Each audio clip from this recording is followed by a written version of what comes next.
Okay, I think everything's good. So, yeah, let's begin today's session. Um, right, welcome to Data Science Camp. So, welcome.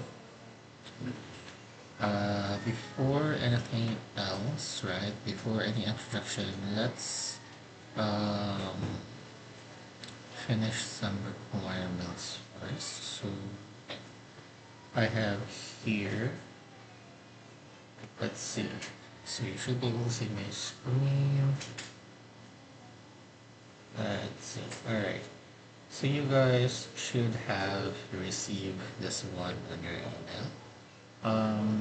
Did everyone answer the survey?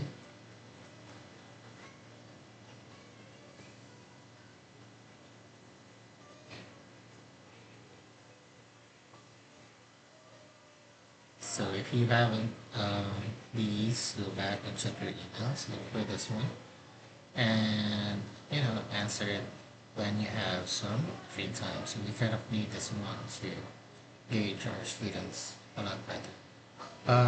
if you can't find it, I'll send the link here on the chat. You guys can go ahead and click on it and save it. And yeah, so if you have some free time, please answer it. It will really help us out. Alright, what else? Let's see. For this course, we're going to be using something called the Learning Management System, or what we call the LMS. So this is our site. We'll put the link here as well, the chat. I think this is that, right? Okay. Let's see. Cracking. Hmm. This is what I was trying to fix earlier.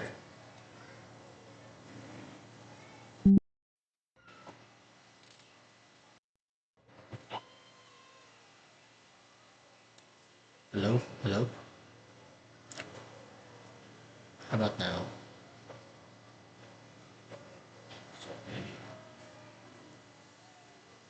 Hmm.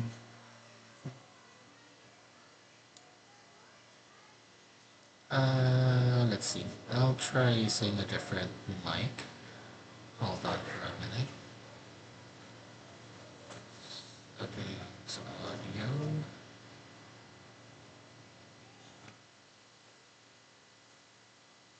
Okay, how about now? Is it still noisy? Hello, hello, testing, testing. Hello, hello.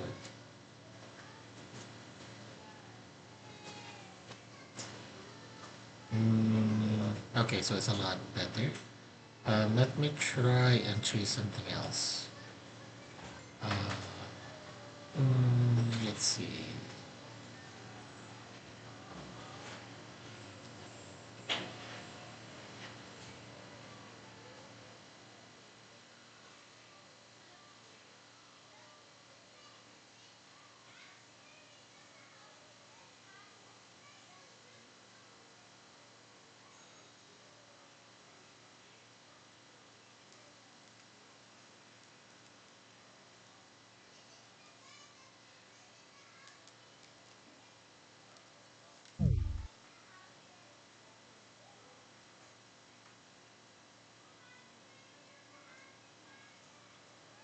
Hello, hello, hello, hello, hello. Testing, testing. Hello,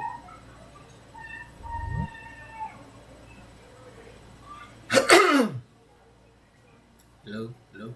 Testing, testing. All right. Okay. So how about for the others? Maybe it's just for um Rian. How about for the others? Is the voice much clearer now? All right. Okay. Okay. All right. Um, where was I? Oh yes. We're using something called the LMS, or what we call the Learning Management System. So it looks like this one. You guys should also have it in your email, the account for this site? If not, let me know here so that I can inform the admin and give you your accounts or maybe reset your passwords. Um, but anyway, so once you get in, this is what it looks like. Um, Over at the top, you can go to My Courses and you'll see all the courses that you have enrolled. So these are all the classes that I have. But for you guys, still actually I don't see it here yet. But let's just take this one for example, the last batch. So I'm gonna upload all the files that we need for our course. Like this one, for example, the notebooks that I'm gonna use, the data sets that we're gonna use, and so on and so forth. Right? Also for the sessions, I'm gonna be uploading them here, like this one. So it's not complete for this batch because um, session 6, I think there was an error with the Zoom. It didn't record properly, so it got kind of corrupted. Session 10 is still being uploaded. And also the lectures that I'm going to be using. So the PowerPoints that we see, yeah, I'm going to be uploading them here as well. Separated by topics like this one. Alright? Um, the way that this works in data science bootcamp is that there's actually multiple instructors that handle this course.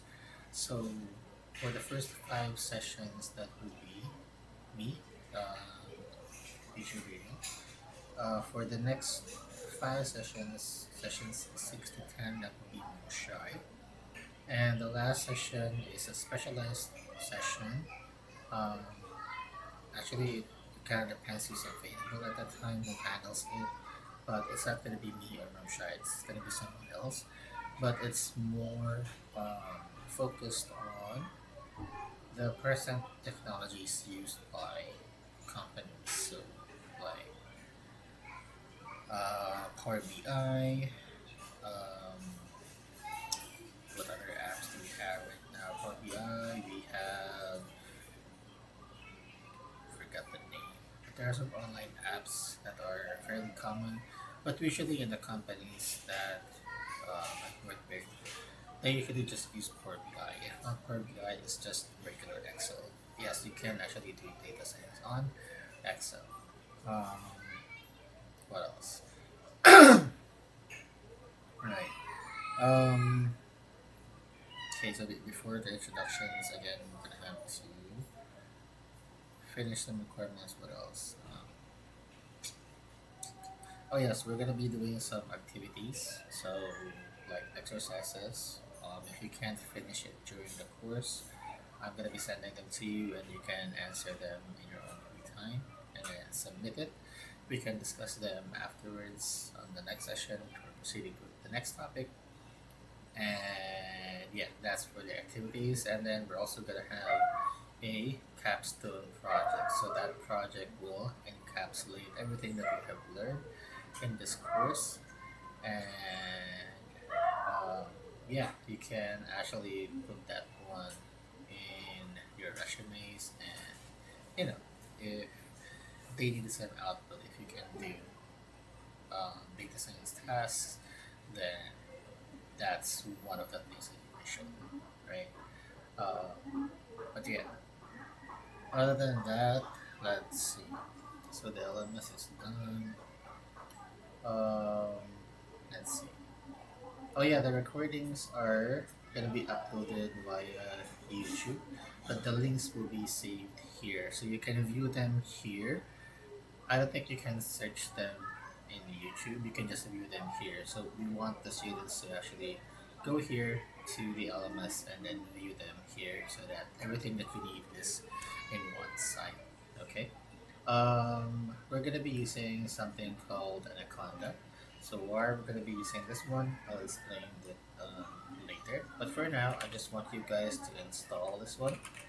Um, from what I remember, you should also have this one in your email as an instruction.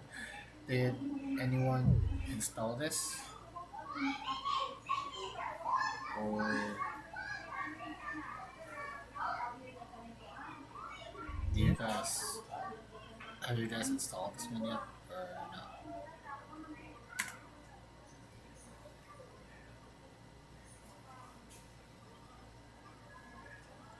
Not yet. All right. So for those who haven't, right. So I suggest that you follow the directions right now, so that as we're getting to know each other, the introductions and all, hopefully, um, Anaconda will be done installing by then, and you can join in and follow what I do with data science.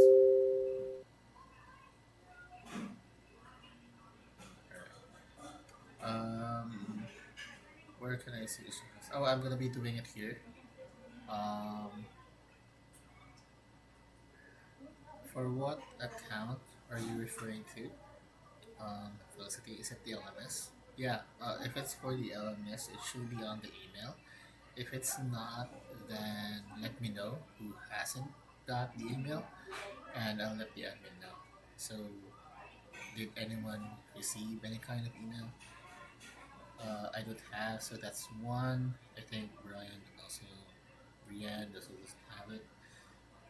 Felicity, so that's four. I'm only missing one. How about who's the other one? Can't see the name. Nick. How about you, Nick? Did you receive? Um, yes, you don't have the email, or yes, you have the account.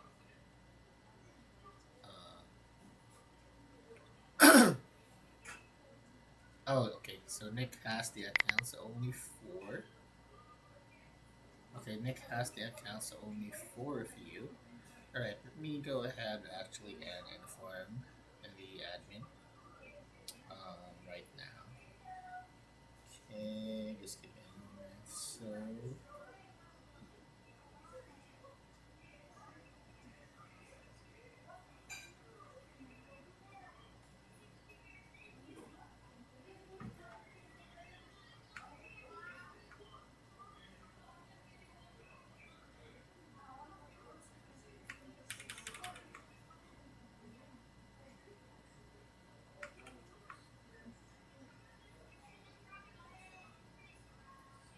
okay, so that's how.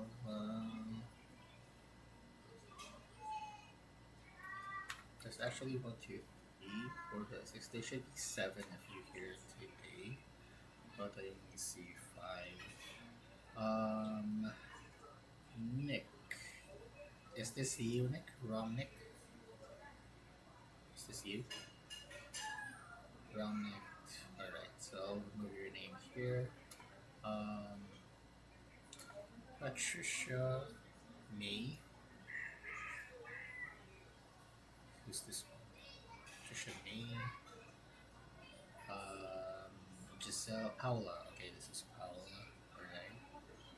Patricia May Pineda. I think this one's not here. So I'll just include the name just to be sure. Abe is here. That's this, alright. Oh, Francia. I thought it was an S. Francia. Um, Kelvin James. Kelvin. I don't see the Kelvin here. Felicity. And then Brian. Alright.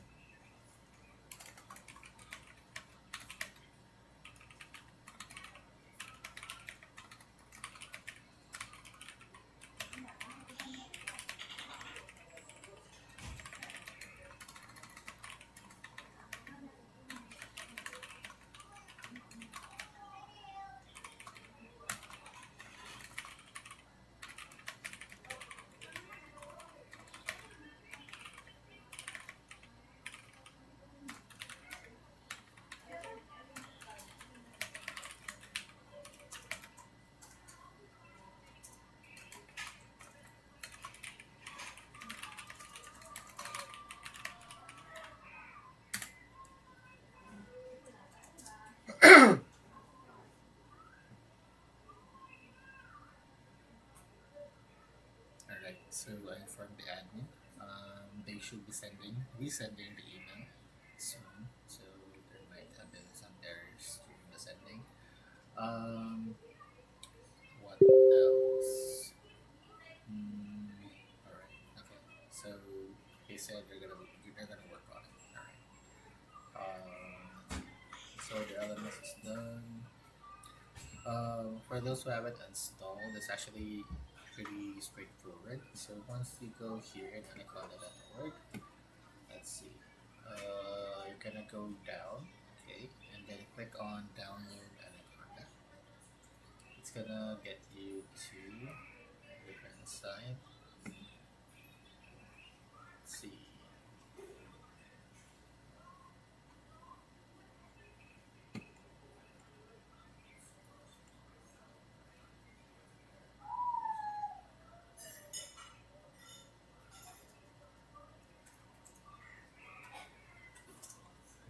Okay, so there are two versions. All right. Let's try and click this one. Get started. It has a different look from the last time I visited the site. Let's see. I did not sign in before. Okay, hold on.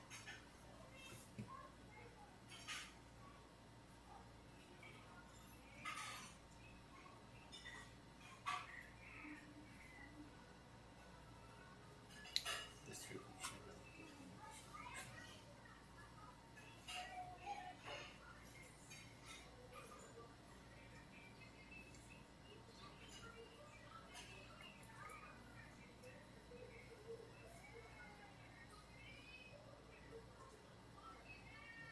Required to sign in. I think this is a new thing that they just. I think they just want users to register. Hmm, hold on.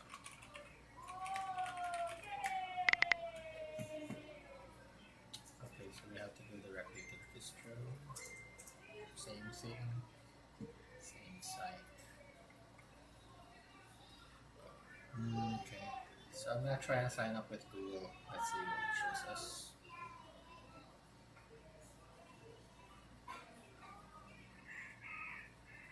Before, they didn't really require us to sign up.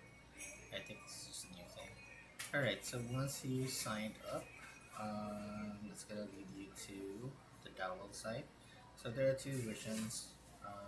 I suggest you download the Anaconda distro, the big one here, first, um, and not the Miniconda, right? So this is generally what we use for. Of course, you're not going to be using everything here. It's just that, just to be sure that everything is working properly, let's just use this one, okay? The Miniconda is only the essentials that it needs for it to run. So once you download the graphic installer, it depends on what you have. So Windows, Mac, Linux, and that's pretty much it. Let's see. Where's the tab? It didn't start. Oh, okay, I can.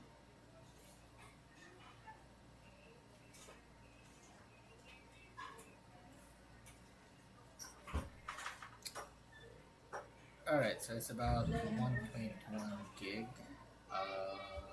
We have a save installer here, just to demonstrate what it should look like. Alright, it's not here. Alright, so since it's pretty big, you can start downloading now. Hopefully it finishes fast, so you only have to wait for a minute.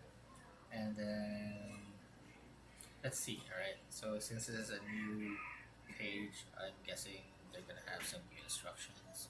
So let's open up the installer and see what's new.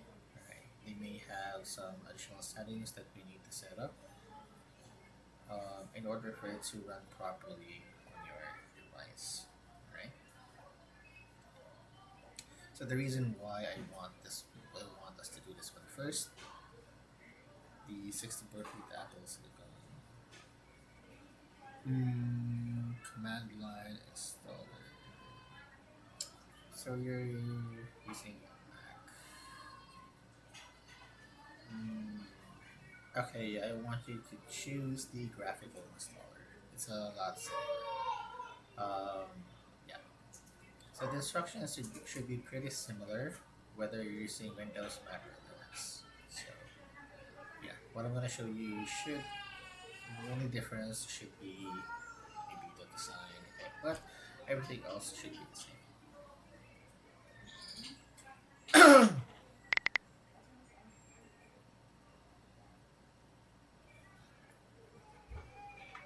Okay, let's just wait for a minute.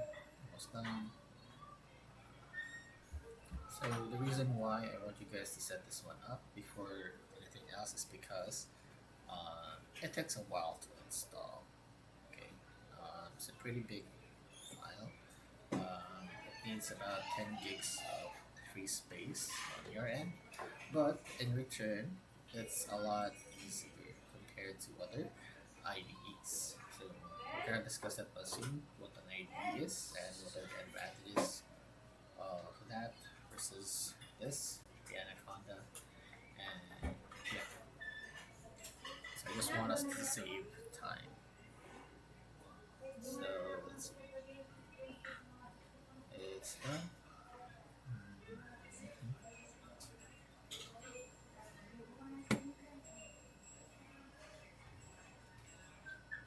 Alright, so I'm opening it up now.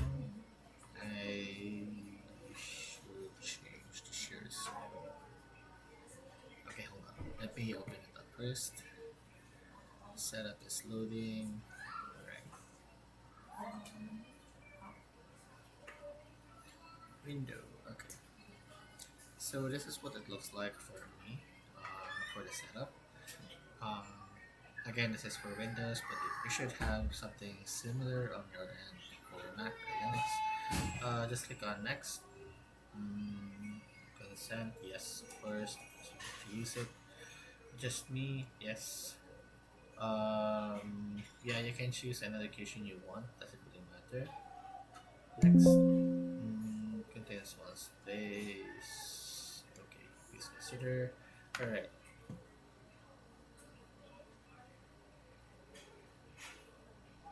Okay, so this is it's still the same as before. Not recommended. Okay, so use the command prompt show. Menus added. Start okay. So that's okay. This should be unchecked. Register default method being no, no, no, no. Here. All right. So this is optional. You can or cannot create shortcuts. So it's up to you. This one should be unchecked. This one should be unchecked. And this one, clear package upon installation to clear up the uh, space that it consumed when it was installing. And that's it. Only the first is optional, the last must be checked. Alright? The second and third should be unchecked. Okay? So the reason why is that Anaconda is an isolated environment. Alright? So you don't want it to interfere with anything else on your device. Okay, so if your device is running a different version of Python and then you are forcing Anaconda to use what Anaconda has instead of what the correct version was, then it's not going to run properly. The third one is we can just open the file manually anyway in Anaconda, so there's actually no need to set it automatically, just to avoid confusion with the other apps. So that's it. After that, mm, the link for the okay, sure, it should be this one.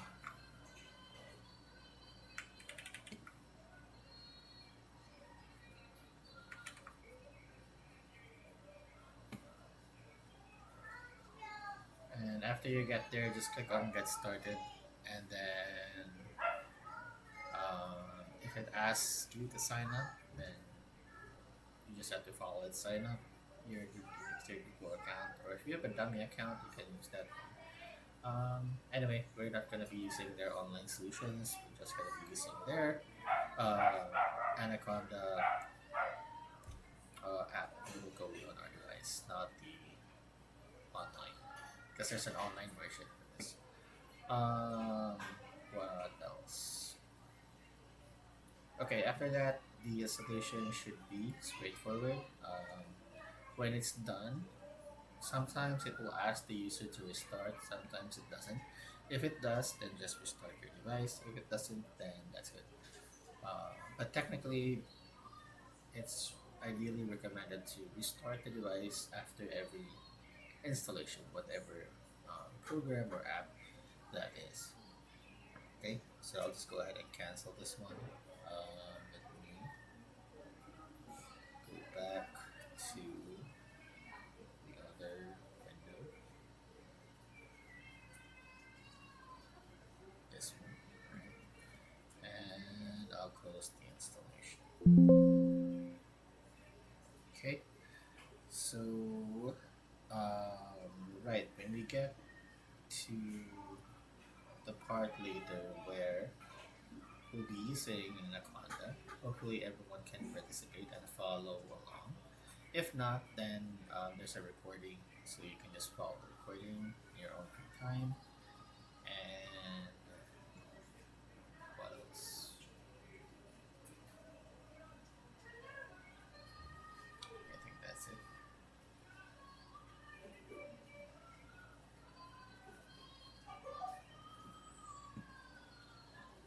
Oh yeah, let me open it up here. So after it's done installing, you want to verify that it's working, right?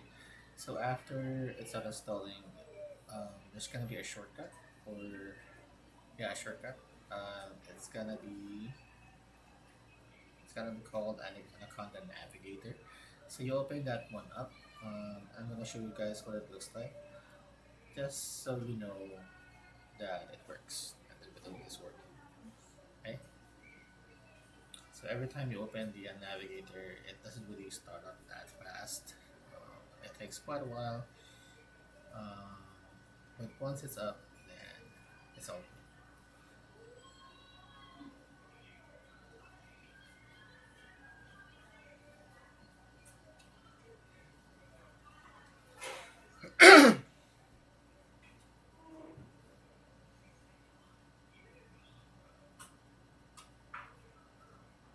okay. So it's still initializing.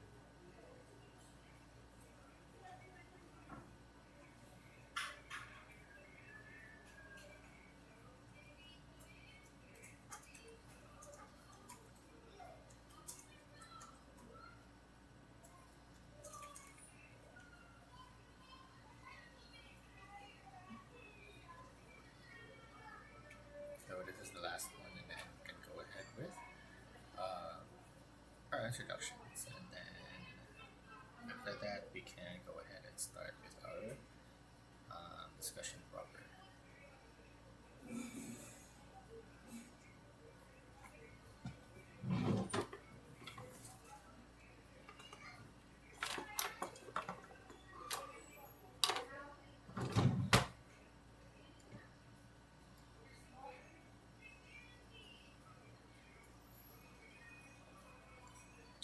Alright, so once that's done, you go ahead and open Anaconda Navigator.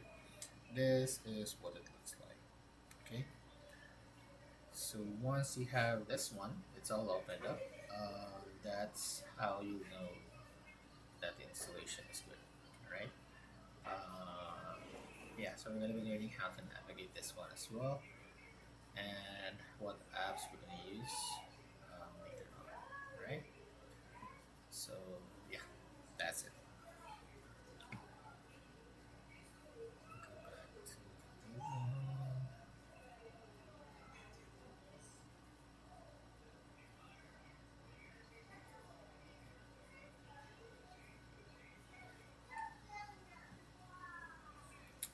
okay. Right. Let's go ahead and proceed with our introductions. So,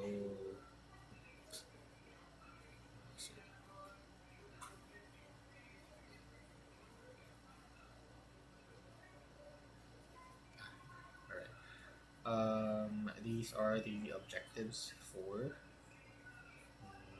today. So basically, we're gonna go back to some of the basics, but not we're not gonna dwell too much on this, right? The history and those kind of things. So we basically just put this in there to get some context, right? Okay, so I'm gonna start and introduce myself. My name is Daniel. You can call me Teacher Daniel or just Daniel. That's fine.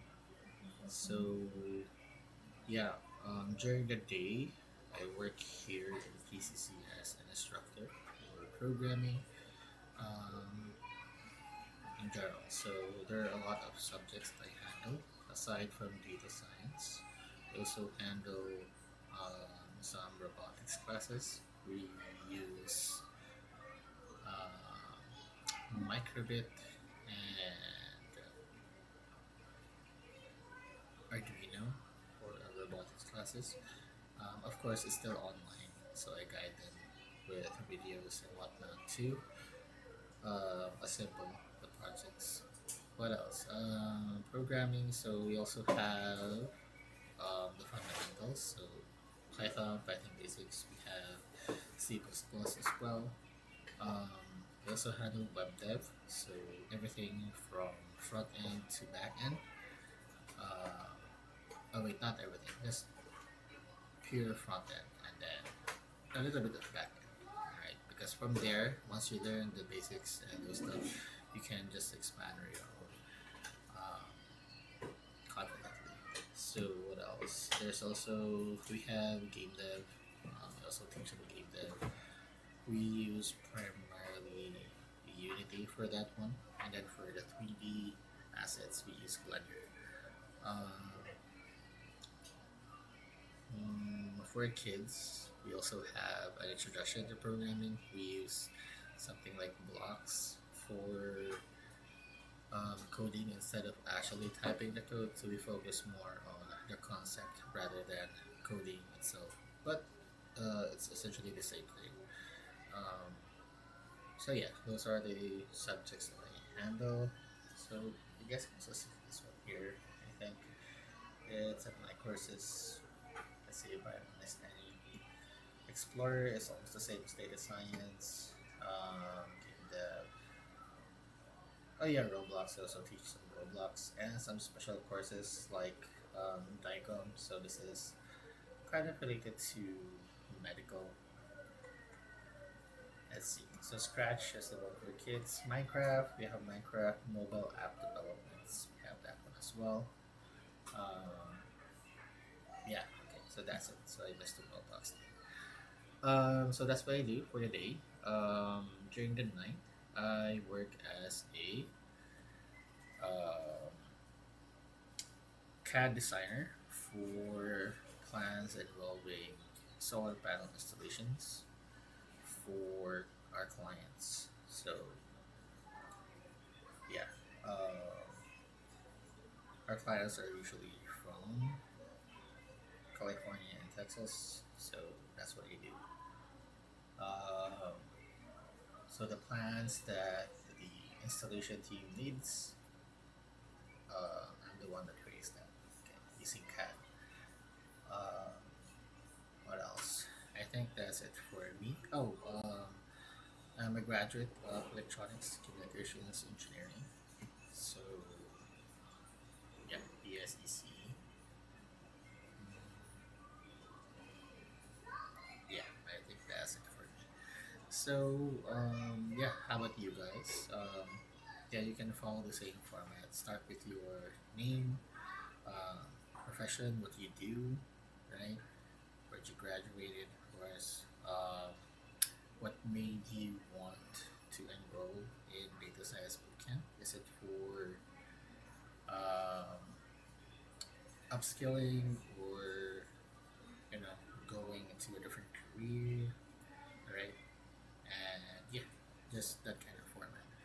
So let's see. I want to start with Paola. So hopefully everyone has their mic ready.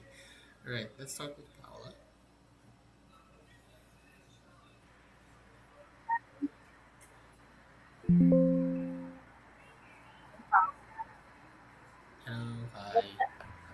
Hi. Wala talaga akong knowledge dito sa field na 'to because my background is BS Food Technology. So, before I worked in the government sa and basically yung background ko is documentation um, sa isang laboratory. So, ayun, siguro yung closest is that we um, we develop a software para magamit dun sa laboratory pero yung part ko is for the beta testing and user training lang. And then now I work as a corporate secretary ng isang startup food manufacturing company. So I enrolled in this course talaga um, para mag-explore and because I want to have a career change talaga. So that's all. Right. Thank you. So thank you for that. Um, let's see. I can't really share anything about that, but thanks for sharing that one, Paula. All right. Let's go to. I don't know if I'm pronouncing this one right. Felicity.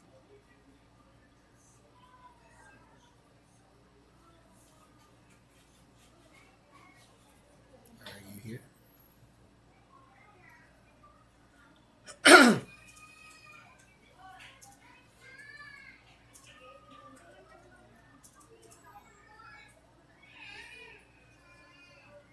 Okay, let's get back to Felicity later on. Yeah, it's you. Am I pronouncing your name correctly? Is it Felicity?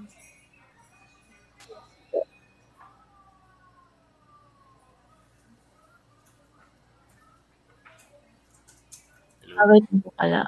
Am I audible? Yes, we can hear you.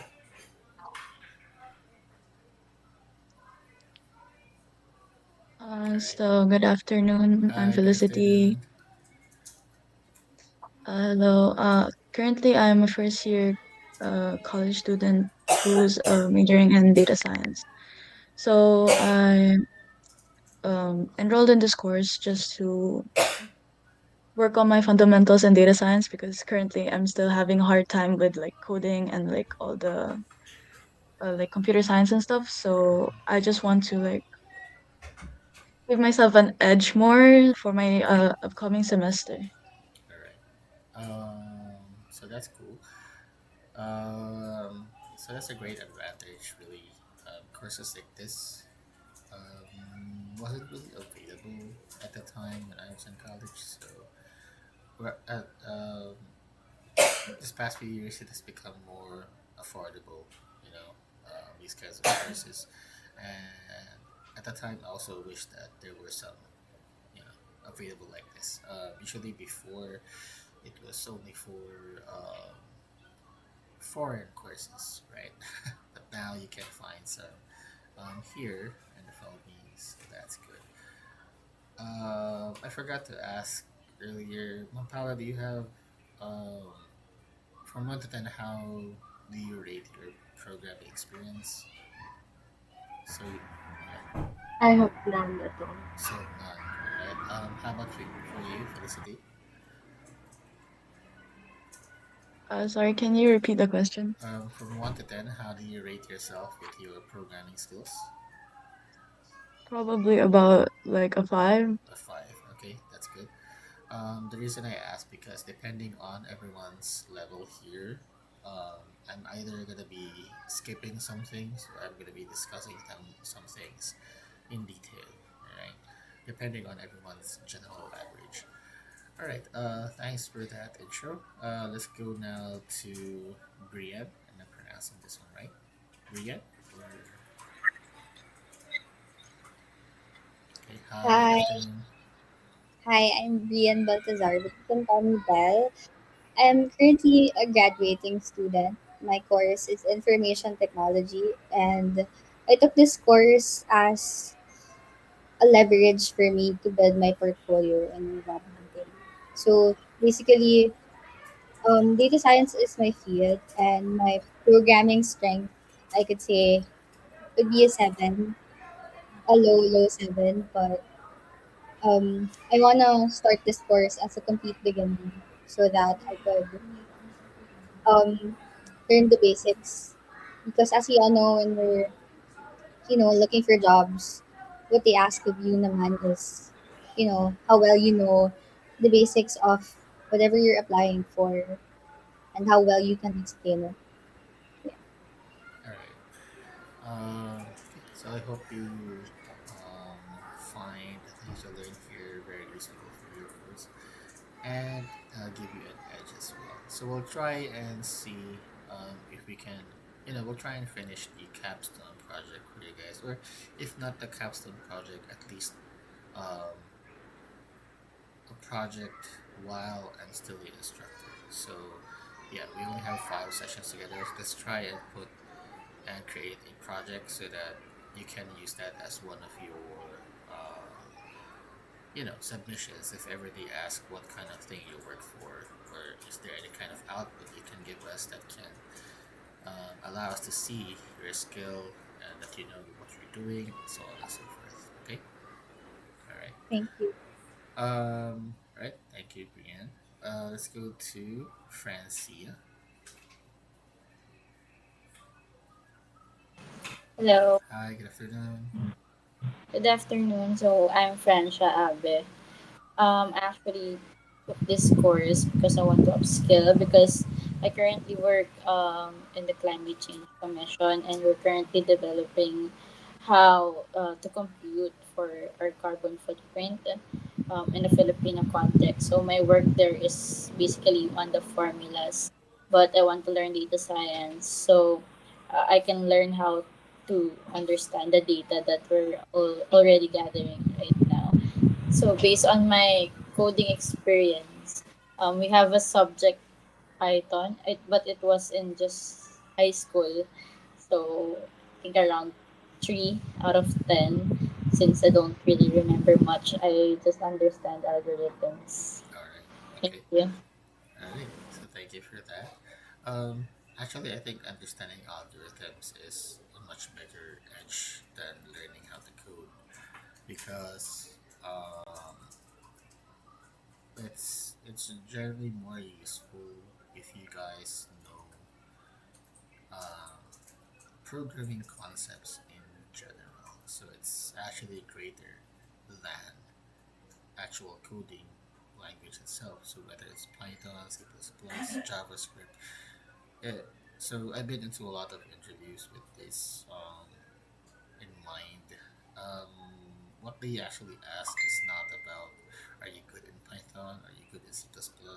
What they actually ask are programming concepts, right? Um, so if you understand the basics, right, of programming itself, not the language, programming itself, it would be a lot easier for you guys to understand everything else, right? So you kind of treat programming concepts, algorithms as the foundation, and then the language second, right? Because it doesn't really matter what language you're using, okay? Um, it's because all of the languages, whether it's C++ or JavaScript, they have the similar structure, right? But the concepts, those are the things that always stay the same. So once you master the concepts, um, you're just gonna be looking at the code, and even though if you're familiar with with the language, you can sort of see immediately what is trying to say, right? That's important. Okay, last but not the least, Nick.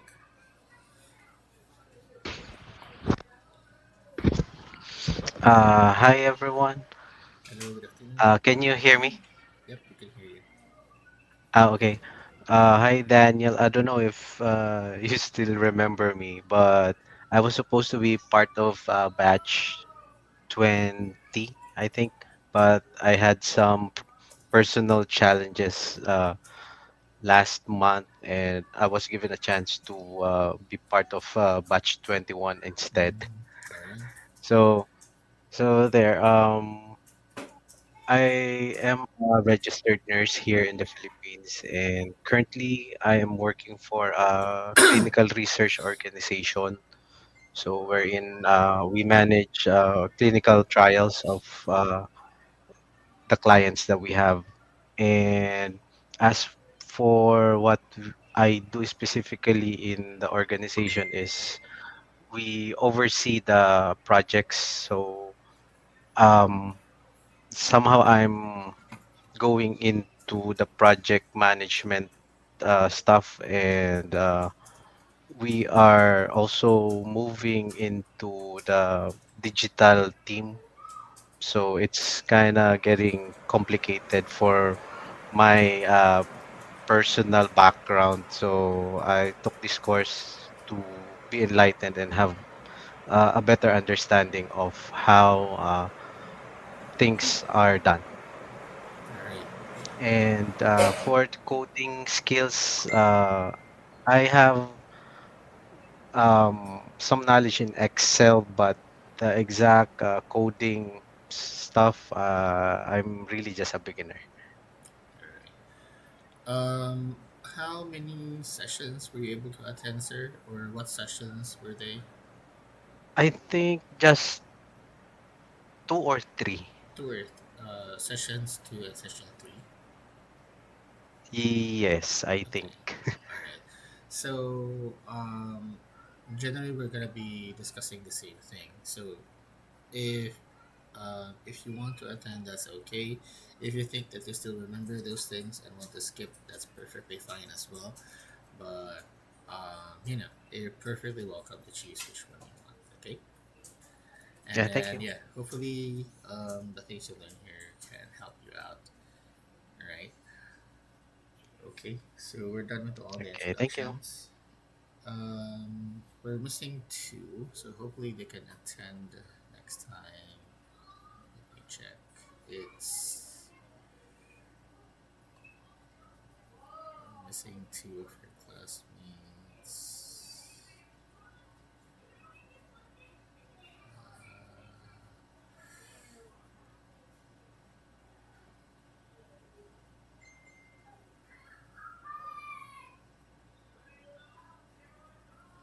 I think it's this one, Patricia and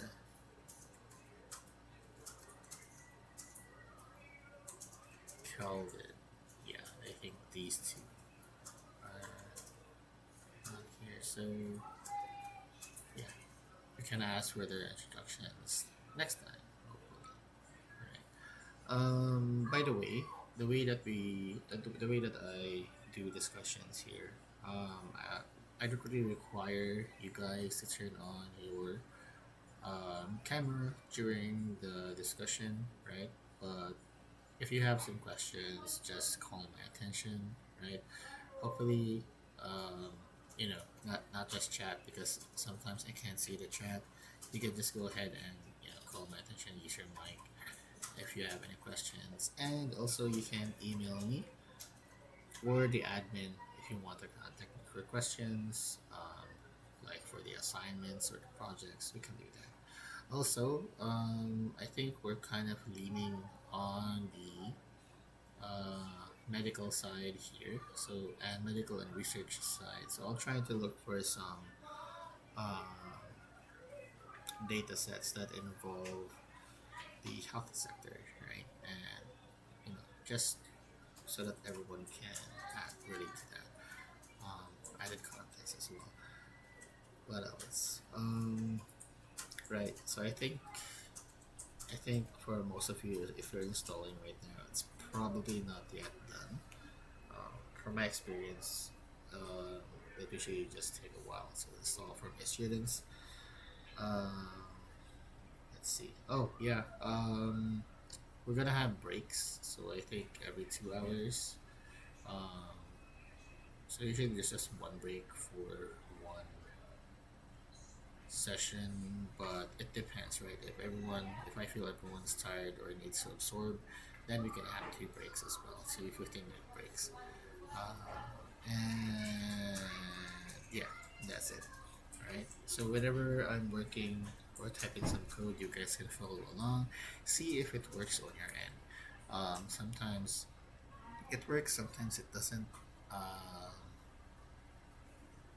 and if it doesn't, we can just troubleshoot it together and find out what's wrong. Okay. What's this?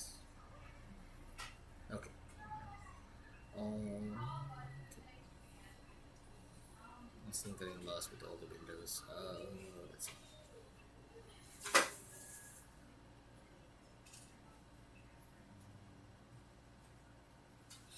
All right, so I think we can start with this.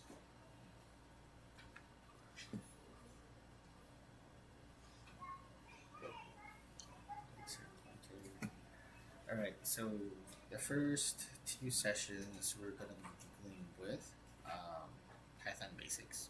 Usually we end up using two sessions for this, and then um, let's see.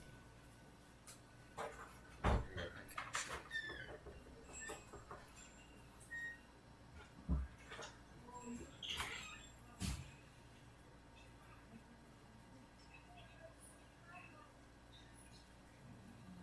All right. So what I handle basically from sessions 1 to 5 is Python basics. We're also gonna be learning about pandas, libraries, frameworks, but we're not going to be using frameworks. We're just going to discuss them, how they work. And then we're going to do one of the essential things that a data scientist needs. It's how to scrape things from the web. So that's an actual data science skill. It has a lot of, uh, how do I say this? It's a lot of companies are looking for that skill, right? It may not be needed, but the fact that you know how, right?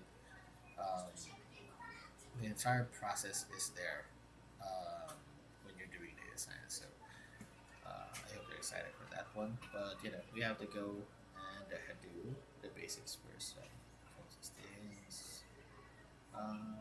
What's this one for now? All right.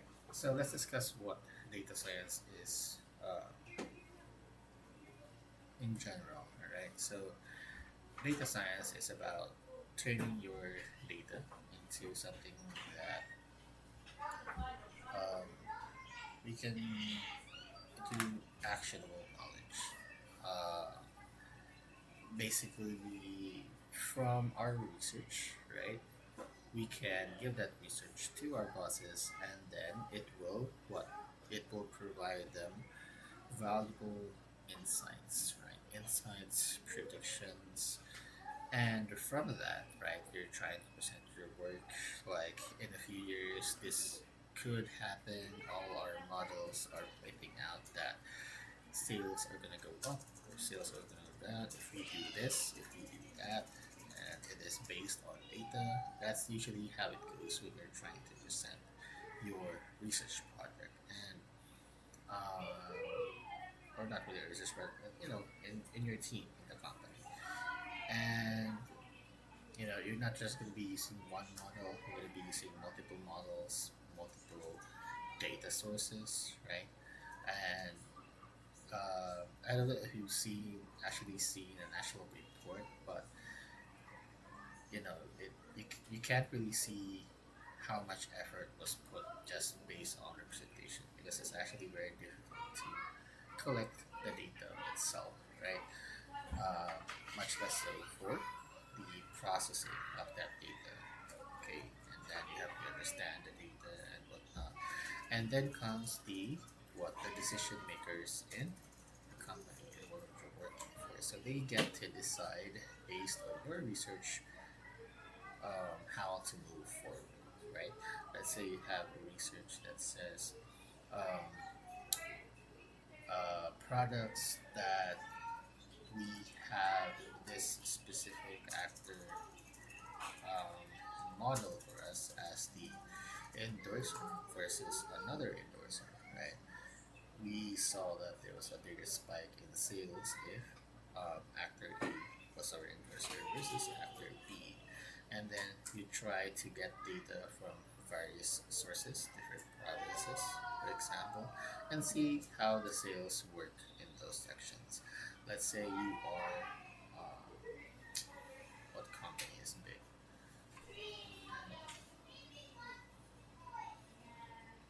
Let's see. I forgot the actual company.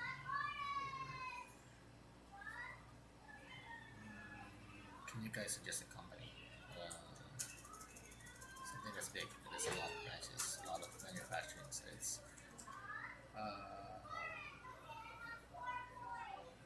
PNG. Yeah, you can use PNG.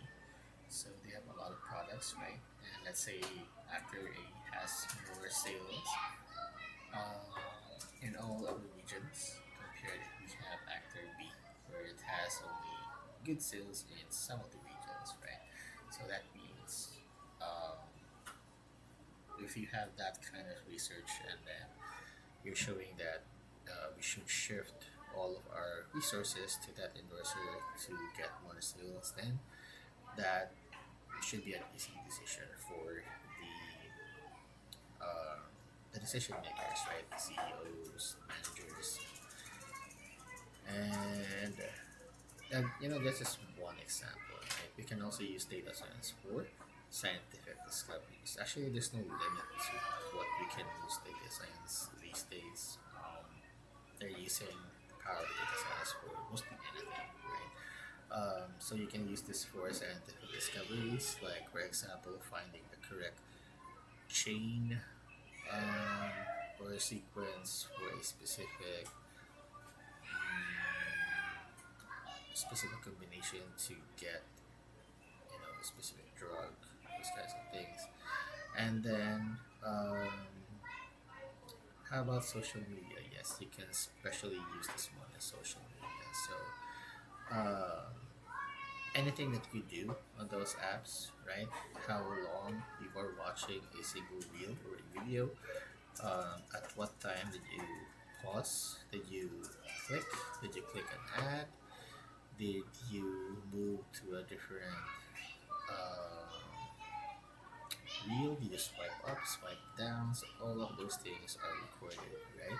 If you're on a site, which part of the site receives a lot of clicks or presses if you're using a phone? So those things are recorded as well. Um, and they use that data to calibrate the product, right, even more. So if they sense that on a certain website they notice that there are a lot of clicks in this section of the website, so they want to see, they dive deeper, right? They want to go ahead and see what makes that a lot better compared to other sites. So they saw that a specific design pattern, right, of the buttons, of the colors, actually makes it more engaging for the users. So that kind of research is very important, especially if you want users to stay a lot more time in your site, right? That's a very useful research. Um, I didn't hear properly. Which one? Oh, you can't hear. Is it difficult to hear?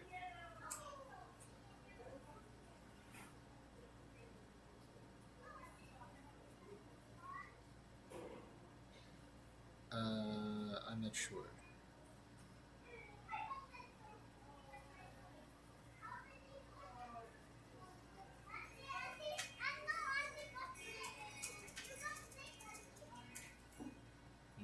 Okay, never mind. Um, oh, I see that Nick disappeared. Ah, there it is. What else? So that's data science, roughly. Um, so again, it's not just used in. Uh, it's basically used in a lot of different areas: social media, industries, healthcare, e-commerce, fraud detection. You can use that one. Anything that has data, right? We can use that one. It all depends on what data we can use, right? So um, we have to correctly identify which data is useful, which one is not, for our specific purpose, right? So that's what data science is. Um, right.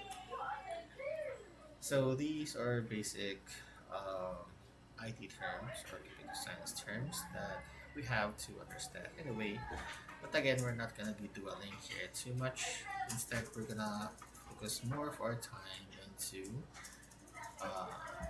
the actual programming concepts, right? And then the language that we're gonna be using for that is, of course, Python, right?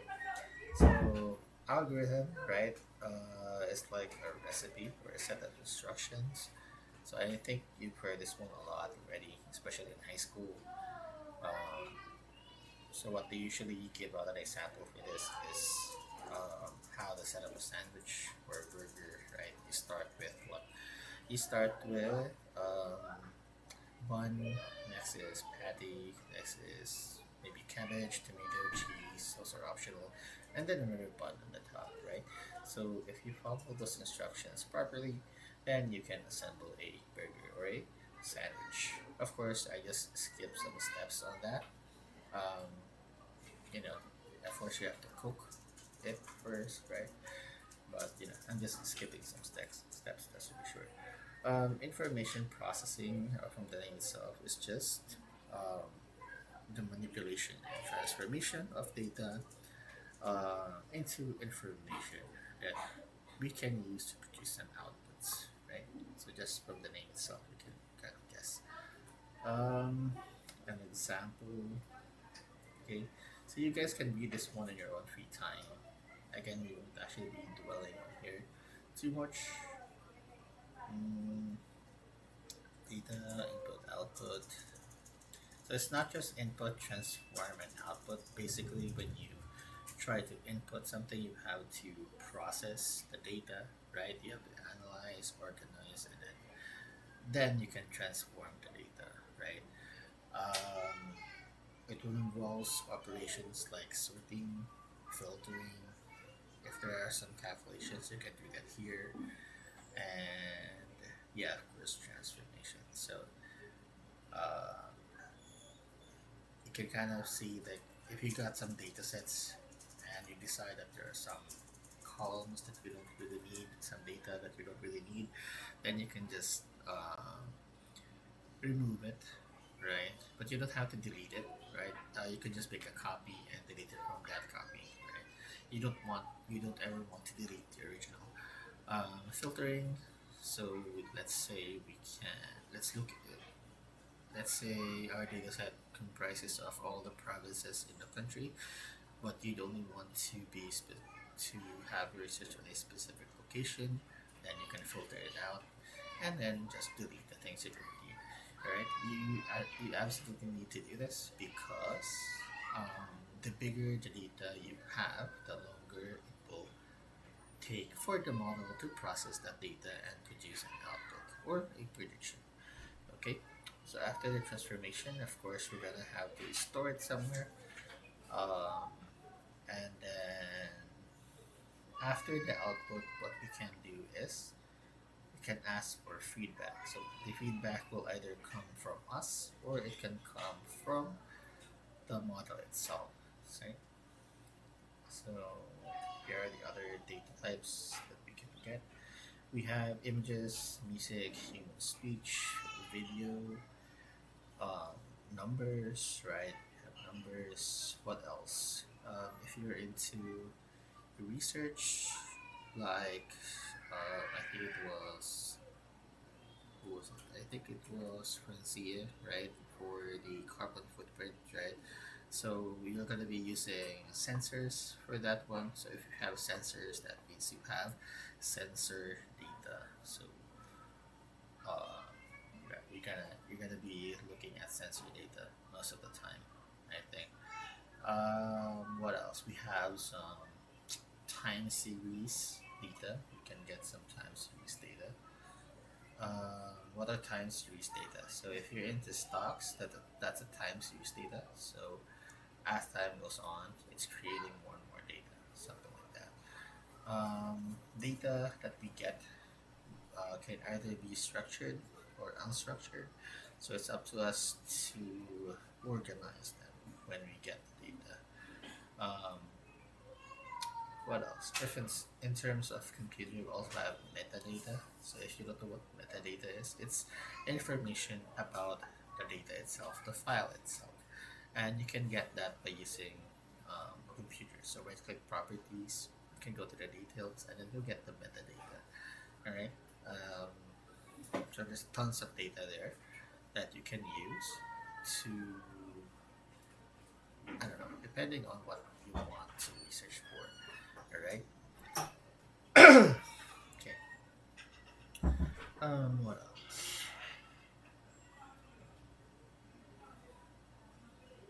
Okay, so if you guys are wondering why I keep on switching, it's because my shared screen is on the other side, so I have to make sure that I'm sharing. Hmm. All right. Let's see. All right. I understand. Let's see. Can you identify what kind of uh, noise is on the background? If it's a humming noise, I think it's the air conditioning.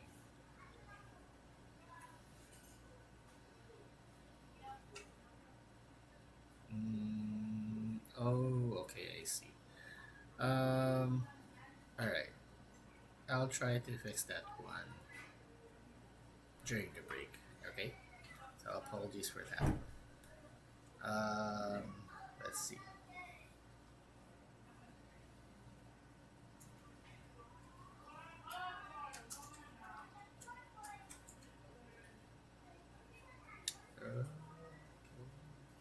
Uh, okay. Um, right. So hardware and software, we generally know what this is. I guess we can see it this one. CPU. So we don't really need this one right now. How everything works inside, but let's just breeze through this. So we have the memory, CPU, and a set of input-output devices, basic hardware components. We have ports and networks. Yeah, we can expand on these two just so that you guys have some context on what this is. Let's see. Mm, oh, it's not on the slide. All right. So ports. When you think about ports, right? Sometimes you're gonna be using this one as a data scientist because you might need your device to connect to another device. So whenever that's involved, you're gonna be dealing with ports. So ports are like, I want you to think of ports as designated doors. Okay, think of them as doors on a computer that allows you to send and receive data. All right. Now through that door. Um, so if one of the devices don't have or cannot open the door, then you cannot send and receive information. Right. So that's how I put ports. Right. That's the analogy I use for ports. The network here, on the other hand, is like a um, let's think of it as a highway, right? A digital highway. So, what does it connect? It connect multiple computers and devices. Okay, so essentially, leading you from one door to the next. Okay, that's where you walk on. Right. So all the data that's either sent or received will always go through the network. But again, it also depends if that device has access to the door or not. Okay, if you can't send and receive data, then odds are you have a problem with your ports. Okay, so that's how I like to think about ports and networks. Let's see. Chronic patterns of binary digits, so ones and zeros. We're not gonna go to that level. We're not gonna be programming in ones and zeros. But if you're gonna ask if that's possible, yes. I've tried it.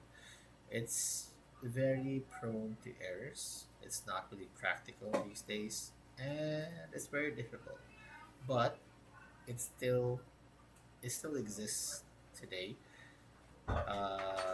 as the lowest level of programming, right? So basically, at the hardware level, then you want to encode something to a specific chip or IC, then it's still at this level, ones and zeros. There's no um, exception to this one. RAM, this is what we call our internal memory, random access memory. CPU is the central processing unit, so the processor. Now your personal PC is not your CPU, right? The PC is the whole thing, the big box. The CPU is the smaller square inside of your PC, all right? External or secondary memory can be magnetic, semiconductor, or optical, right? Depending on how old you are, you might not get to know what optical is. So these days we're usually using USBs, right? But USBs are also gradually being driven out because of cloud storage. So almost everyone is going for cloud storage. Um, Before we were using hard disk drives, right? The big one. It uses SATA connections. Nowadays we're using SSDs.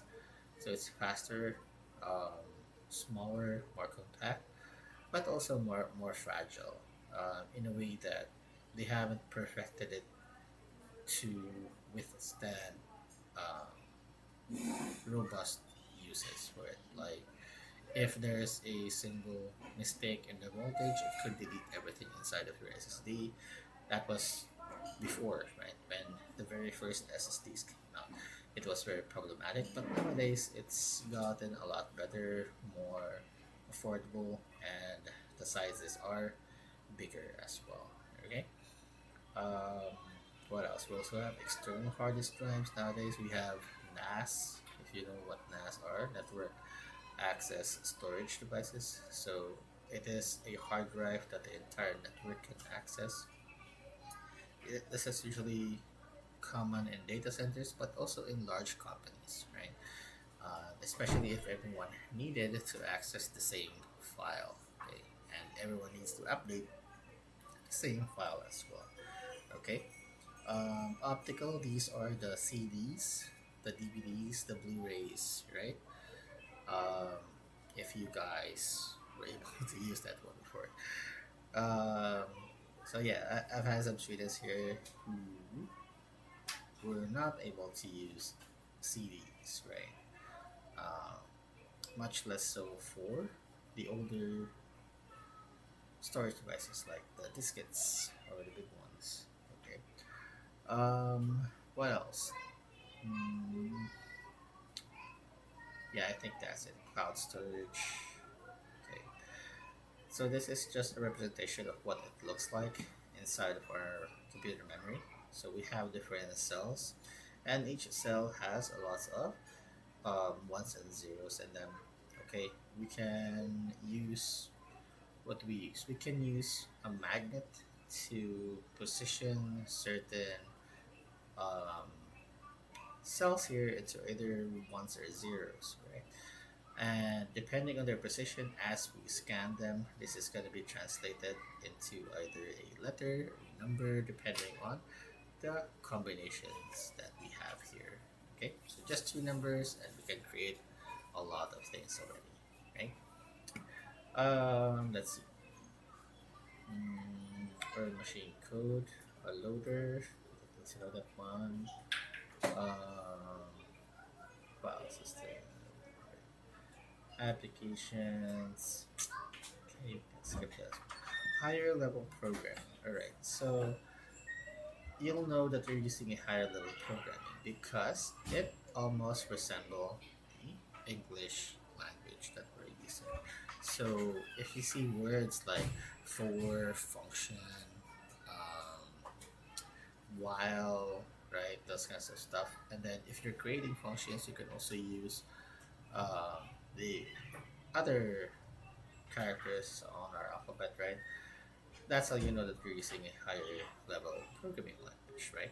So lower level is um,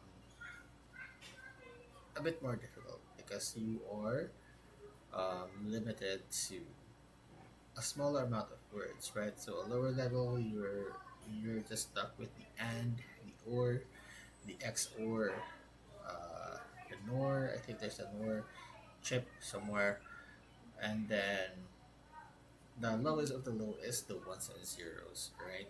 Um, and that's how reverse engineering works, right? So higher level, we start at higher level, and then it the language will do it automatically for us, and it is converted into machine code, right? So that the machine can understand.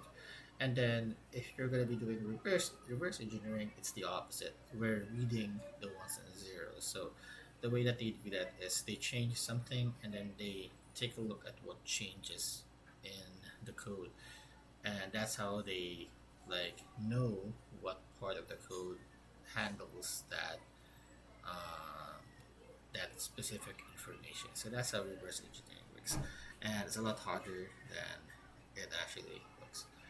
Um, what else?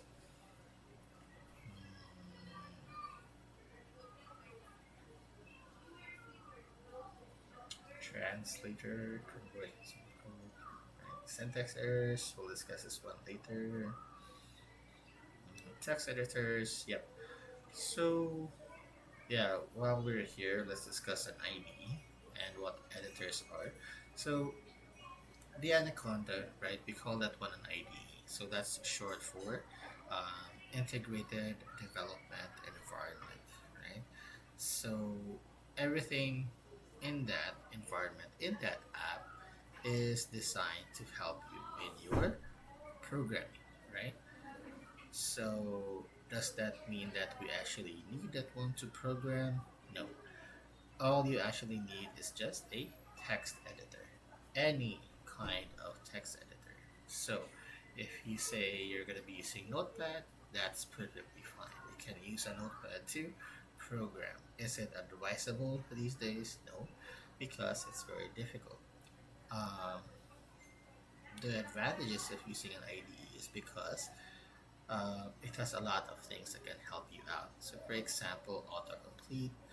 Um, we have like syntax highlighting, so it can immediately know if you're typing the wrong code, or if you're missing something, right? That can actually prevent more errors down the line. Okay, but these days the thing that's more popular is with AI. So AI kind of guesses depending on the context that it's working on, your project, the definitions that you give it. It can give out suggestions or pieces of code that it thinks you will use for your project, right? Is it always correct? No, most of the time it's wrong. Except for the very basics of basic stuff, it can get that correct most of the time. But the bigger your program goes, the harder it is for it to guess what you actually want, and that's the point where you actually spend more time um, verifying the code instead of actually typing the code yourself. So there's a it's a there's an advantage and a disadvantage with the AI nowadays. So the way that I use AI is I use it for um, skipping out the simple stuff. So let's say I want to create a loop. I just state create a loop, and then it gives me a template of what I need. Then I can just pull out what I need there, and then um, with that kind of style, it kind of makes me program a lot faster, and it's not, you know, it's a lot less timing with the hands when you're coding. Um, because you type less, right? So you have more time to actually develop, right, your app or the program instead of actually typing it out. Because, yeah, that's it. So again, are there other IDEs out there? Yes, other than Anaconda, there is Visual Studio Code, the most popular one currently. There are other ones that are not as popular but still a lot of users, like Sublime. We have Brackets. We have Vim for those that don't want to use a mouse, just a keyboard. They use Vim. Um, but yeah, again, any of those things can still work. All right. It doesn't matter what you're using. All right. What editor you're using, what IDE you're using, it's gonna perform the same way. Okay, there may be some extra steps that you need to do with the other things, like for example Visual Studio. Before you can actually run a Python program, you have to create your own environment for Python, and this is why I recommend Anaconda for this, because it isolates itself from your system. That means it doesn't matter if um, you have an app that's installing the version 1 of Python, the version 2, or the version 3 of Python, whatever version they don't coincide with each other, right? Because it is a separate thing in your system. That means it can work whatever happens outside of it, all right? Um, so that's one. Another thing, it is an environment itself already. Once you type Python, it will just work immediately. There's no need for more setups. And basically, that's what we really need in the beginning, right? We don't need things that keep us from learning at this point, at least. In the future, it's up to you to decide whether you want to use other IDs because Anaconda still also has its own disadvantages. For one, there's no syntax island, there's no autocomplete. AI integration is not yet available. No customization, and what else? Sometimes I encounter bugs when I scroll Jupyter Notebook, but yeah, that's basically it. The advantages of using this one is because of um, separate cells. So if you want to combine code and presentation, this is the way to do it. So you can kind of like start with a discussion followed by a code that what that was described earlier, and then after that you can put a graph and then another discussion. The graph above is like this, it's like that. So this is where Jupiter Anaconda kind of wins. All right. Can you do that to other ATs? Yes, but you have to like again install some more stuff, right? Um, yeah, that's it.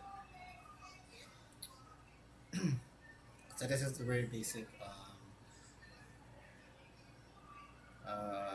flowchart of how it works. So from the text editor, it goes to the translator, right? If you have some errors, it will generate some syntax error messages, and then it passes back to you. Um, Fix the errors, and then goes back to the translator, and then after that, it goes to the runtime system. All right. So the runtime here is basically when everything else is running. So your uh, your laptop is running, and then it just goes into the runtime system of whatever OS you're using, and then it integrates itself there. Okay, and then it can then accept user input, program outputs, and then if there are some other error messages, then it will print those things out as well. All right, but again, we don't generally need to know this stuff. A brief history, yeah, okay, we can do this one. Um, just the important things. Let's see. So this is the Pascaline, alright, the very first calculator that was how to say this made to be automatic, right? So you can see some dials here. I think it's just three, six, eight, eight numbers, right? And from here you can actually do some basic stuff like addition and subtraction. Okay, now it might not seem as much, but at this point in time, when this was available, it was the most advanced thing at the time, and you needed to have like specialized knowledge. You know, you need to have specialized knowledge to use this stuff. Um, but it was not really that useful. First, it has what limited operation, limited range. The cost, I think, was very high at that point. Um, Availability, right? If no one's gonna buy it, then of course no one's gonna produce it. Um, Again, specialist knowledge. You need someone that actually knows how it works to confirm that it is actually working and whatnot, right? These days, there are some technologies that is at that level, right? So I think we can compare this one to the quantum computers that we have now. So quantum computers, the same thing. It's still limited to operation. It's limited to its range. The cost is astronomical. The availability is abysmal. I think there's only two, one in Google and one in Microsoft. I'm not really sure. But I'm sure with Google they have one, a quantum computer. Other companies are trying their best to apply the technology and create quantum chips. If I remember, I think Nvidia was trying to make something out of it. Um, I'm not really sure, but there's a lot of progress towards that direction. So at this point in time, we are at the same level as the people who were at this point in time when this calculator was invented, right? Um, so it's not for general use per se. This one is the blue, so I think it just creates like a fabric automatically.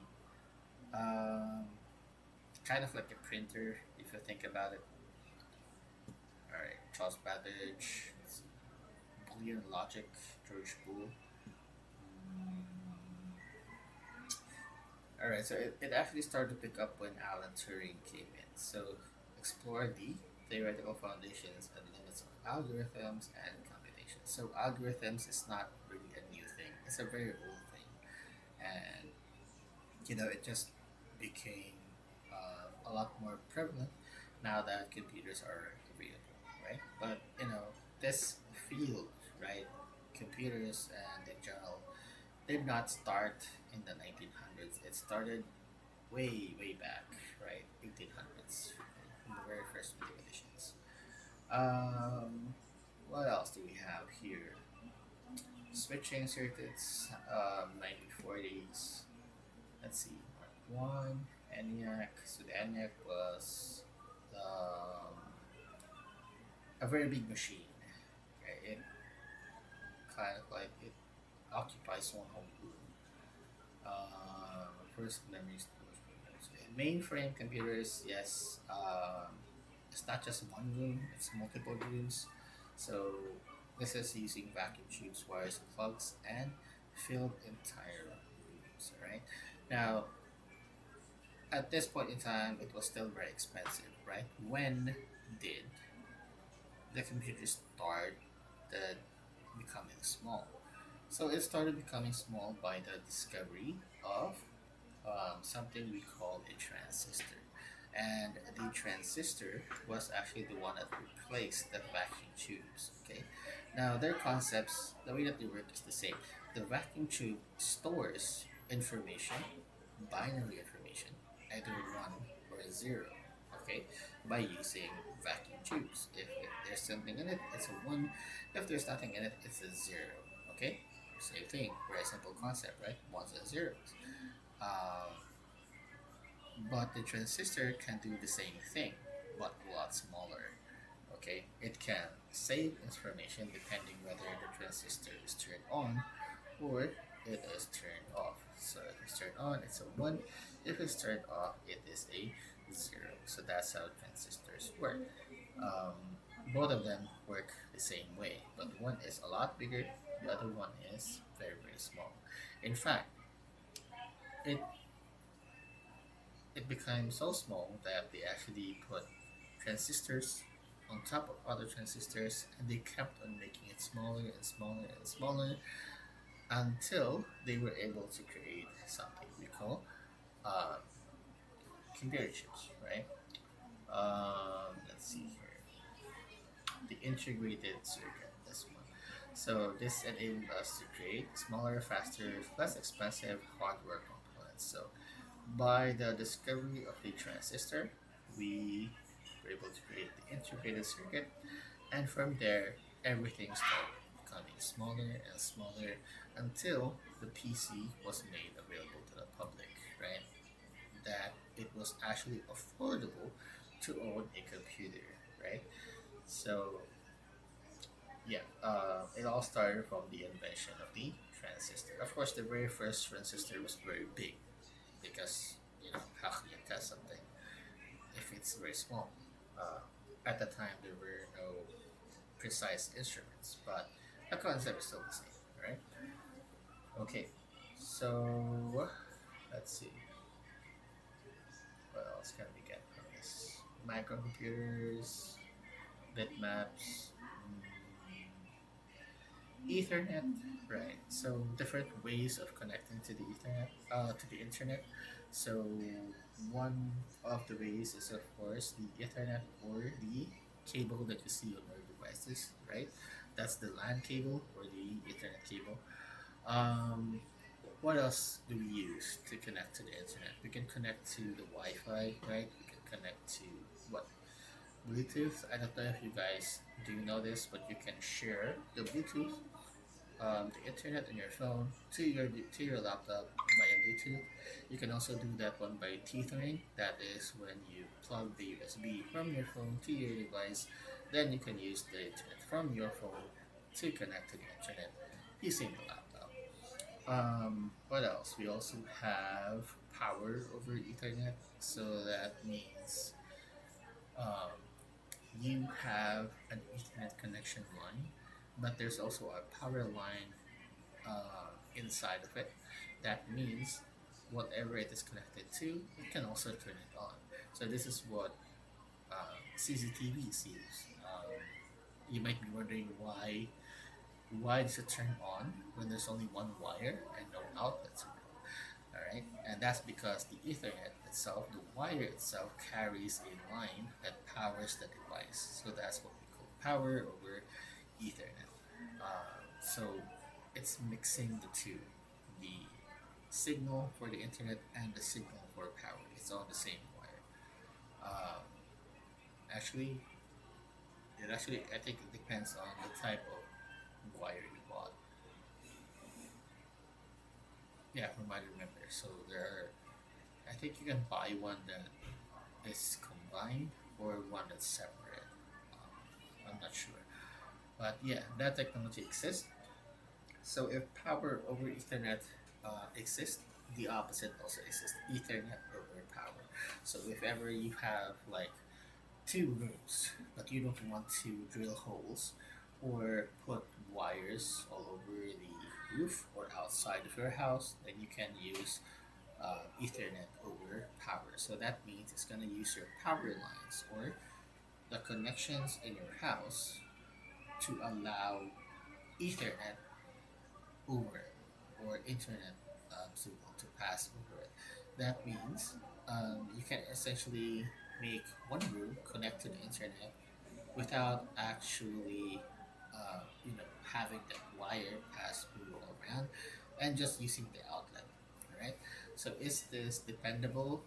Mm, if you're not really using it for high speed connections like streaming, maybe you know, uh, but if we're just technically uh, discussing if it can connect to the net, then it can connect to the internet. You can search that. There's a lot of things available for that nowadays. What else? We have power lines. So yeah, the power lines that you see, you can also connect that one. Cable. So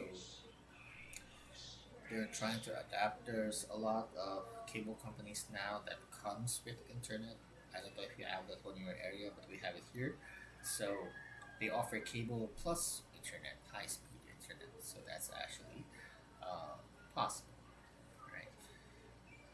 Um, what else? That's all I can remember. Aside from hotspot is just technically the same as Wi-Fi. But yeah, ARPANET we grew to what we call the internet. So essentially, it all just started out when two guys wanted to connect one device to another. That's essentially how the internet started. And then from that, it grew and grew and grew until what we have the internet nowadays.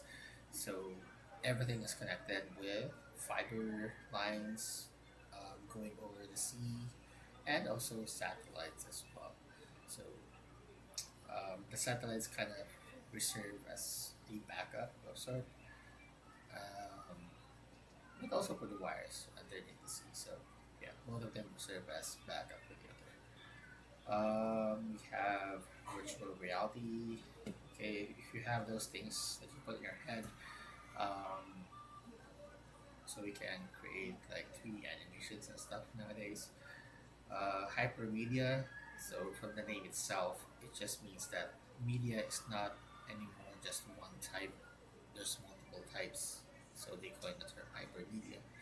Um, HTTP, Hypertext Transfer Protocol, and Hypertext Markup Language. So HTML is the basic stuff. It is the backbone of all the websites. It will always have an HTML file. HTTP is the rules that you have to follow in order for you to send and receive data to the internet, right? Because other than ports, right, you have to follow the rules for HTTP in order if you want to transmit and receive data. All right. Included in that uh, information, right? Aside from following the rules of HTTP, included in that data is also the port that you want to connect to for the device that you are trying to send it to, right? So, uh, how do I think of this? Let's see. Mm, all right, let's say browsers, right? A browser has a certain port, let's say 50.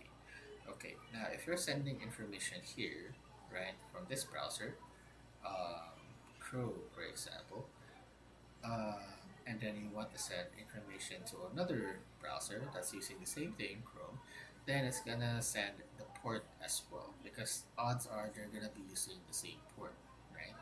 If you manually change the port, then it's not gonna work. Okay, you can actually manage your ports like this. Um, but yeah, the data for where you want to connect is also included here in the HTTP. World Wide Web is composed of web servers, browsers, and clients. So the browsers are what? These are the Firefox, the Chrome, the clients, that's us itself, or it might be computers or robots that we create. Web servers are just where the data is stored. Okay, from the name itself, it just serves data. That was the original purpose, but now what it also receives data and stores that data. Web apps, client server applications, Sergey and Larry Page indexing. So they made Google. Um, let's see. The very first apps. What were the very first apps that came out? So I don't know. I don't know if you guys have or remember this one, but before we had Netscape, right? Before the Internet Explorer thing, before Google, there was only one thing that was Yahoo. Um, before the messengers, the messenger era, we had AOL. Um, what else? There were a lot of sites that were unique before, like Friendsters, um, Napster. What else? We didn't have Google, but what we had was Ask Jeeves, Alta Vista. So what else? After Yahoo, there was Hotmail and stuff. Um, then came the first online shopping store, so that was Amazon, right? Um, so I remember connecting to Amazon using dial up before. It was very funny because there were very few pictures, right? You can't upload a lot of pictures because it's gonna load very slowly on the client end, so they can't. The If you buy something before, it was kind of like hit or miss, right? But at the time, there were very few that were actually, selling stuff that were. not good, right? It's only recently that we have some news that you bought a cell phone, and then what came to the package was a rock, those kinds of stuff. Um, yeah. Now we have eBay as well. Um, we have DuckDuckGo. We have the Brave browser. So if you want to scroll sites without ads bothering you, so I use Brave for that one. It disables ads by default. So some sites don't actually like that. They want you to either disable it or use a different browser. Okay. PDAs, yes. If you're asking if PDAs are still available, yes, they are still available to doctors, especially doctors. Why? Because PDAs actually use a different frequency, a frequency that is much better suited to buildings with big walls, thick walls, because it passes through those thick walls. Now, if you had Wi-Fi, right, it's kind of limited to it doesn't always go through all the walls, right? I'm sure you've experienced this one. But PDAs have a way of passing through those walls, right? Because they use a different frequency. And in a way, they can reach the doctor a lot quicker than cell phones can, okay? So there are other locations where if you go inside the building, suddenly there's no signal, right? So you can't use data. So if there's no data, there's no internet, how can you contact anyone, right? So the way that they avoid this one is they use PDA. So it's still readily available. It's just for specialized uses. Then came Apple, so the i devices, iPhone, iPad, iPod, right? And the social media. So we have like for professionals, there's LinkedIn, MySpace, and then Facebook, of course, right? Big data is what they. This was actually a buzzword before, so now the buzzword is AI, right? This was the buzzword before when data science was starting to pick up. So big data is concerned with um, generally all the internet traffic that we can get, right? So volume, right? In terms of volume, we're now generating petabytes of data, petabytes, right? So that's very big. That's a very big number. Let's see what else. Speed, of course, is getting a lot faster and faster these days, and it's a lot more affordable compared to before. So yeah, if the speed is fast, then also the volume gets bigger and bigger. Okay, especially with the availability of smart devices like our phones. So we're creating more content than we can actually consume, and that's a problem, and also something good at the same time.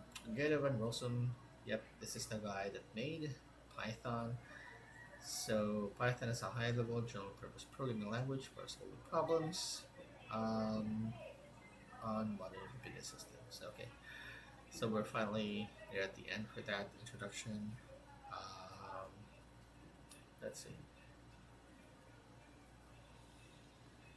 Mm, shell interpreted. All right. So um, before when we program, we used to interact with the shell, right? So what technically programming language is that it kind of serves as the third party interpreter for us, right? You've seen the word interpreter before earlier in a few slides, but I want you to think of it like this, right? The computer's actual language is machine language, ones and zeros. Our language is what? The English language. We need something that can interpret one from the other. Okay, so we need an interpreter. We need something, a middleman, so to speak. So what do? We use Python, a higher level language, right? That language will then be converted into what? Machine code to something that the computer can understand, right? Makes sense. Now, how do we know the output, right? So the computer does the same thing backwards. So it translates this from machine language to something that we can see, right? So it translated into an output that you can see on our monitor. So it transforms those information into what? Pixel data. So what we see on our screen, graphical user interface. Um, and that's the way that it's trying to communicate to us. So I, when you think about it, we're always talking to the middleman, right? We're always talking to the third person, not directly with the machine, right? And that's essentially what the shell was before, because the shell is um, where we interact with it. So from the shell, you can connect with the kernel. So where did those terms come from? Shell, kernel, if you're interested. So imagine a corn kernel, right? So there's a shell, and then inside is the kernel. Now the kernel is responsible for talking with the hardware. Alright. The shell is responsible as the third person from us to the computer. Now, in order for us to connect to the hardware, we need to go through the shell and then through the kernel. Alright. So that's how we interact. And if you are in the area where you are making a new device, and then or not making a new device, you're just more like trying to connect to it, odds are you're using some kind of shell or some kind of GUI that you're going to be talking directly with the kernel, and then it will connect to the device. Okay, but these days it's done automatically that we don't actually see this happening. But before, you had to actually um, manually configure this one. Okay, so yeah, this is what the shell looks like. So when you install, wait, I'm not sure if it's included. I think it is. So if you try to search when you've installed Anaconda, you can try and search for Python on your device, and a shell should come up, right? A shell option should come up. Let me try here. Python 64-bit. Alright, this is what I have. Show you guys what it looks like.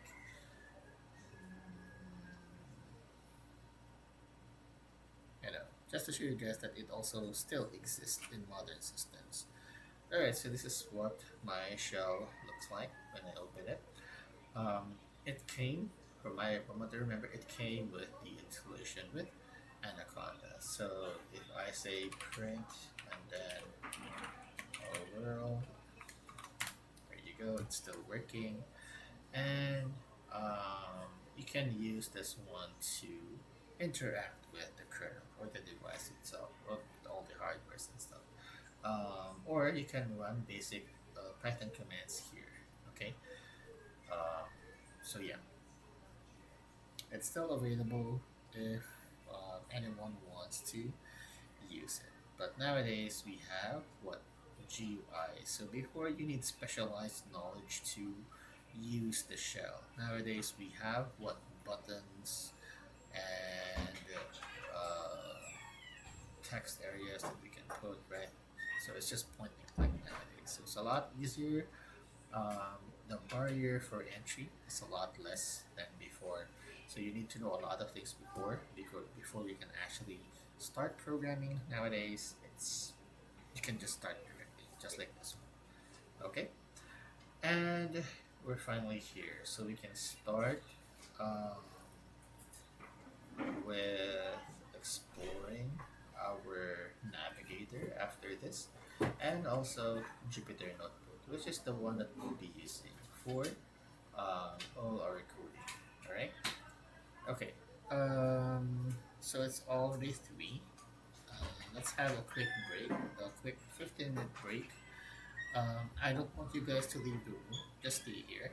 I'll just mute and remove the video, and then come back here around 3:15 or 3:20, around that time. Okay. If you have any questions, just leave it here. I'll read them afterwards when I come back. Okay? Have a good one, guys. I'll see you in a bit.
All right. Hello. Is everyone back? Did you guys have a good break?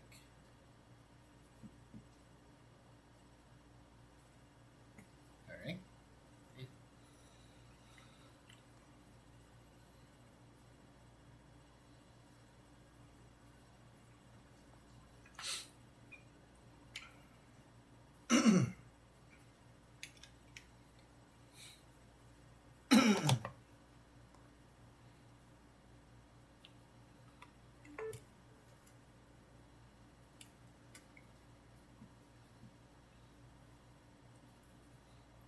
Uh-huh. Okay. So before actually starting out this one, we're gonna have to learn a bit first about Anaconda Navigator. So yeah, if you guys are done with the installation, you can follow along with what I will do. Alright, so I'm currently sharing my Anaconda Navigator. So this is what should appear after you open it up when it's done installing. And I want you to scroll down, go to home, and then scroll down. Okay, we're gonna learn about the other stuff. Um, Actually, let's explore it. So environments here. We're gonna be using this one for libraries. Okay. So what are libraries? Basically, they are a collection of Python files that do something specific. All right. Now,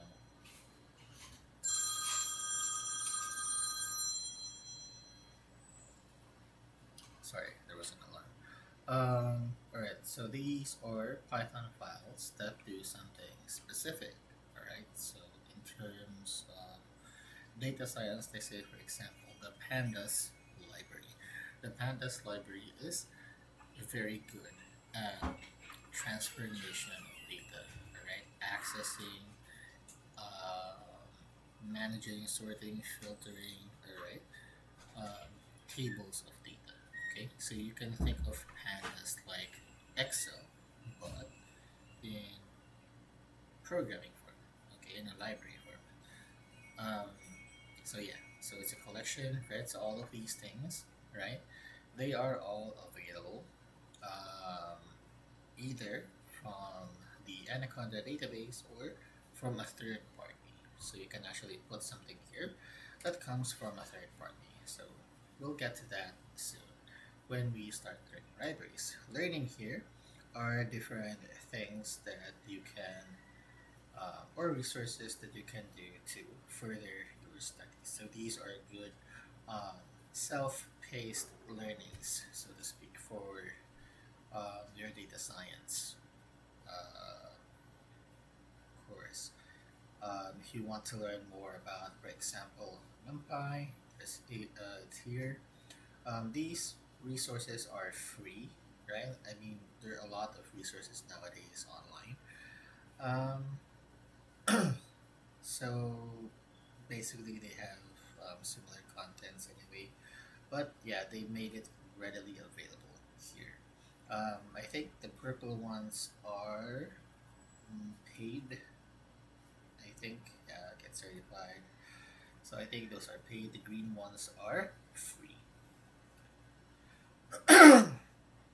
And last but not the least, the community. So this is where um, other programmers or data scientists can discuss features, problems, errors, and some troubleshooting things, right? So you can go there um, and look for it. You know, aside from Google and stuff, this is actually like a forum. So people, like-minded people, go to these things and discuss topics there. Okay. Now let's go back to home, and I want you guys to scroll down and look here. So we're gonna be using Jupyter Notebook in this case. Okay, it's a lot simpler. There's not too much distractions to it. All right, it's light and it works great. Okay, so we're gonna be using this one. When you see it, just click on launch. After that, um, something should appear on your uh, active browser. So if you have multiple browsers open, the last one that you clicked, that is your active browser. So it will open up there. Okay, so I'll click on launch and then I'm gonna switch screens. Sorry, here. It should come up here. Where is it? Ah, okay, there you go. So after a few seconds, it's gonna open up a local host.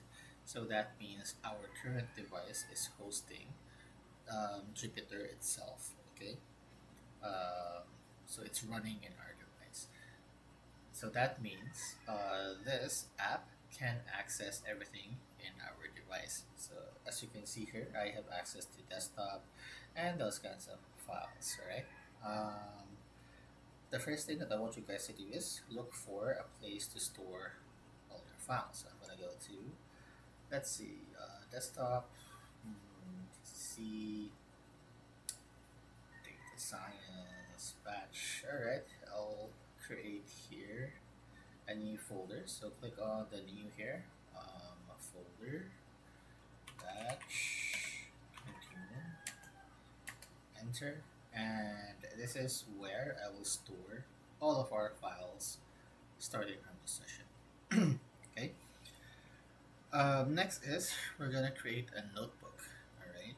So click on new, and then there's only one available. So it's gonna say Python Conda environment base. Okay.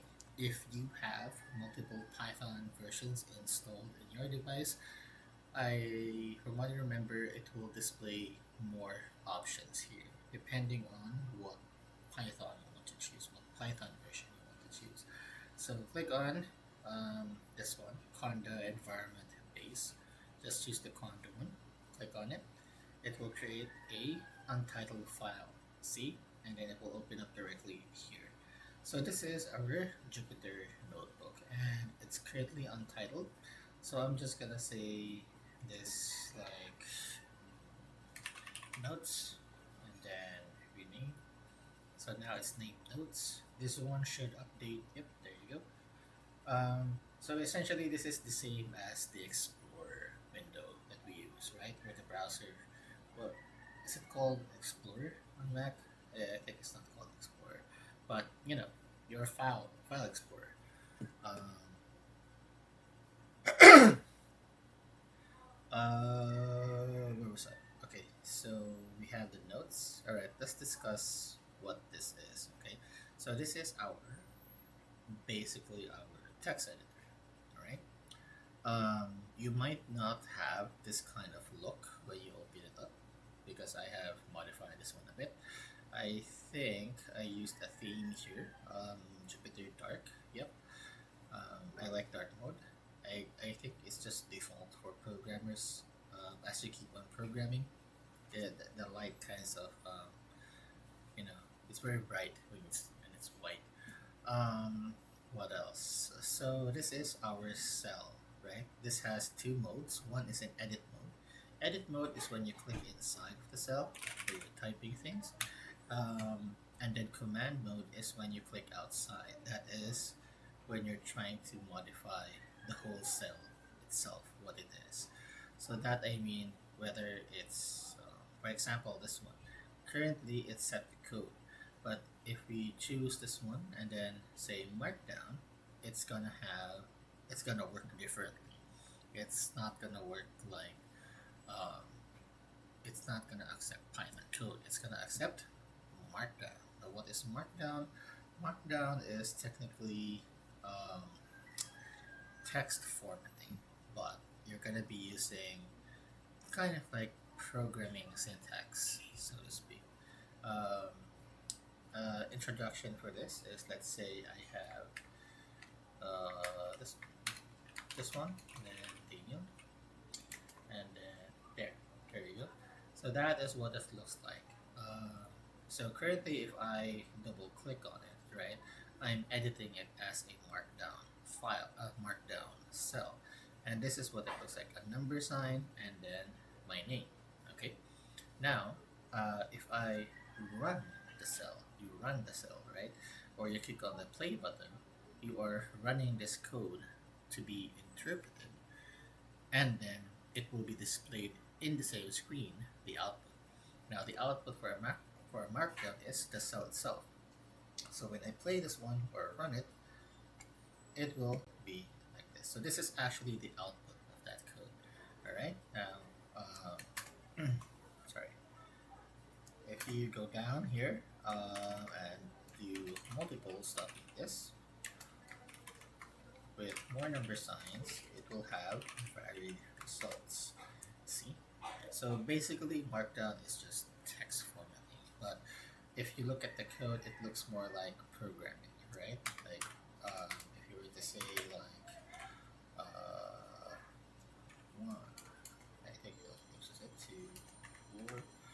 There you go. So you create bullets, right?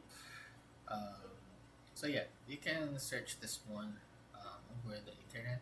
There's tutorials there where you can kind of see how to program or how to format text effectively in Markdown. It's very easy to learn.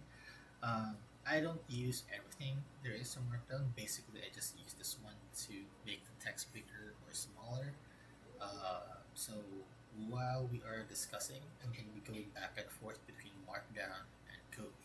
Now on the next cell below here, I'm gonna set this one to code, C, and then if I say uh, print and then hello world, for example, it's a very famous line used in almost every programming course, and then I run it so that the output is displayed below. For the markdown, the output is displayed on the cell itself. It's gonna change it, right? The other one is raw, which we don't actually use. Just skip that one. So again, this is markdown, right? If you run it, it will be displayed like this. If you double click on it, it will go back to editing the code for markdown. Okay, for code itself here, there won't actually be. Um, it will just always be an edit. Okay, the output will be displayed directly below it. All right. Now, for the cells itself, you can drag and drop the cells up and down like this one. Let's not drag it. Okay. You can use these arrows up and down to modify or change their sorting order. Okay. These buttons are for adding cells above or below the current cells, and this one is for deleting the cell. This one is for copying, creating a duplicate. I think this one is for AI, if I remember, or no. Oh, okay, yeah, this is for AI. I haven't used this one before. Refactor is like code, add comments and stuff like code. Let's see. Let's try this one. Explain the code. All right, yeah. You need to pay for it. Okay. So you can just skip that one for now. Oh, what happened? Why is it flushed to the side? Okay.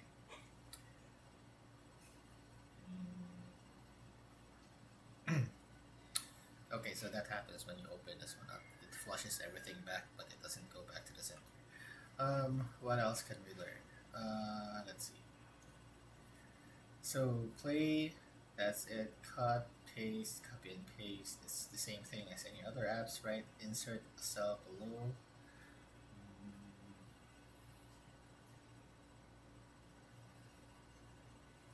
There are some shortcuts here. I think it's somewhere around. Where's Yeah, okay, here are the shortcuts. Split, merge above, merge below. Mm, that's alright. There's something else that I want you guys to enable. Show line numbers. Yeah, so go to view and then show line numbers. So what will happen is each line of code that we have, there are going to be numbers here for each row. And this is very useful for me when you guys are trying to show me your code. Because then I can just say, okay, there's an error on your code on row 5. Okay. Uh, Before there used to be columns here, but they soon realized that the more text you have, the more columns to display here, and soon it became impractical. But technically, it should still display the column somewhere on your screen in other IDs. But here it doesn't really. But when you have an error, it will still display the column number. All right, yeah. Uh, So as you can see, if it's in edit in its command mode, it's currently in blue. If it's in edit mode, it's currently in orange. So that's what we have. What else do we have here? Kernel. All right. So Jupyter Notebook is um, how do I say this? Is connecting to the kernel. All right. And this circle here is our kernel status. Now currently it says idle, but when you run something, it will go white if you're in dark mode. The opposite if you're in light mode. So it will turn white if it's doing something. Um, so this is one of the disadvantages with Jupyter Notebook is because if you're running a very big file, right, um, you have to make a way that will display some kind of output here so that you know that the program is still running. All right. Otherwise, if you're just dependent on this, whether it's done or not, then you might not know that your program has stopped working or there was it hung up. Right. Apps can do that one. What else? Mm, Yeah, I think that's it. You can manually save your file like this one, but it has an auto-save feature. So, toggle version warm, these things. Help about Markdown. Okay, here it is. Markdown reference. It's actually over here. Alright, here are. It's actually very few. So, italic, bold, heading, heading 2, link. Alright, these are how you would type it as Markdown, or this one is either left or right, which one is easier for you. But this is the result that you will get. So italic, bold, heading, link, image. So if you have a link to an image, it will show up here. Block quote, list 123. I was using dashes. Horizontal rule, right? Inline code. I think yeah we can use this one, and then code block. So this one we need these things. All right. What else do we have here? Help about Jupyter documentation, Markdown reference.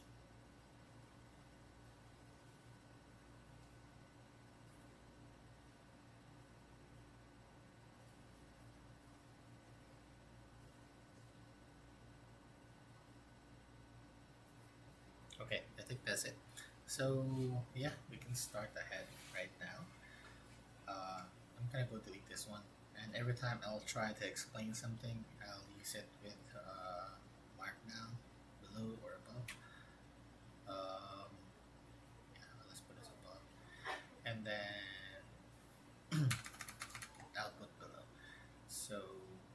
let's start with the print statement, okay, or the print function. All right. That's one thing that we have to understand. It's function. Actually, let's start this with dash function. Yep, let's just go with that. What is a function basically? So from the word itself, right? It's something that does a specific task. So what is the function of a pen? The function of a pen is to dispense ink whenever the ballpoint, if you're using a ballpoint, is pushed downwards. That's the main function of the pen. But the way that we use the pen is to move the pen itself to um, spread the ink on paper, effectively making us, allowing us to write letters and numbers, right? But the essential function of the pink, of the pen is not to move, right? It's not moving. It's dispensing ink whenever you press down on it, right? What about slippers? The function of a slipper is to protect our feet whenever we are walking, right? Um, so things like that. That's what a function is. Now, in the same way, um, that's also how functions work in programming. Okay, we're gonna try to use analogies like that one during discussions. So in functions in programming, okay, I'm not using Python. I say programming. Functions in programming work the same way. They do a specific task, right? Let's say here does a specific task. All right. So what is the print function? Right. The print function is what?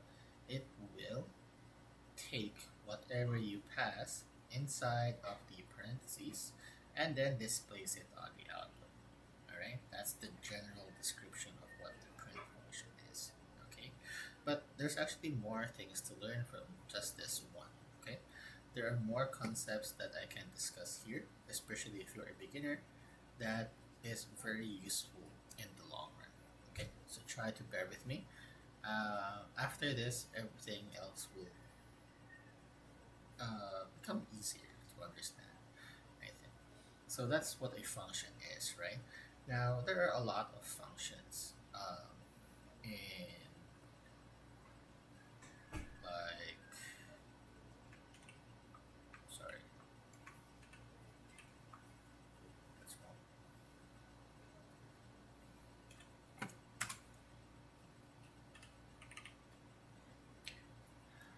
There are other functions in Python that I can think of. So we have capitalize, right? Why is this not working? It's in code.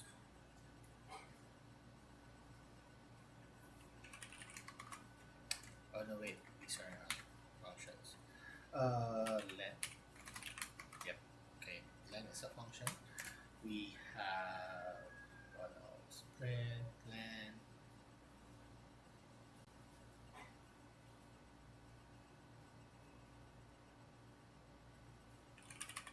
Sorry. Uh,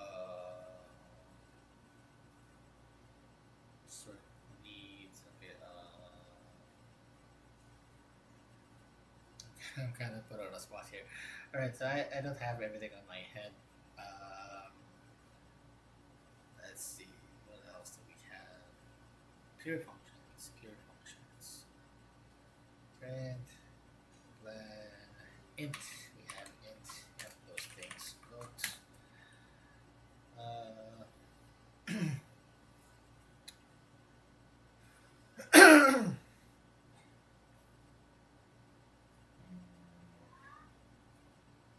all right. So yeah, the point is there are many functions in Python, right? So what I suggest is, don't actually memorize. Try not to memorize things. If you can, whenever you're programming, have a reference on the side of all the things that you need, right? For example, functions that these are pure functions um, that you can use in Python. There are other functions which we will discuss later. Those were the things that we were typing earlier. But you know, the way that functions um usually work is the name, right? This is usually the name of the function. So this is called the print function. This is called the len, int, float. Now, usually the name, from the name itself, you can kind of guess the um, purpose of that function, but sometimes it doesn't. So len, what is actually len? So it's actually short for length. It's to count how many items there are on a certain um, data structure. So it's we don't know what that is yet, but that's okay. But int is a lot simpler. It converts text into number. Float is the same thing, but it needs a number with a decimal, right? So that's another thing that we have to discuss. But these are what functions look like. Okay, now how do you know it's a function? It's because it's followed by an open and close parentheses. Okay, so this is the syntax. That's another thing that we have to discuss. Syntax. So whenever we say syntax, this is similar to grammar in the English language. So in English language, we have what?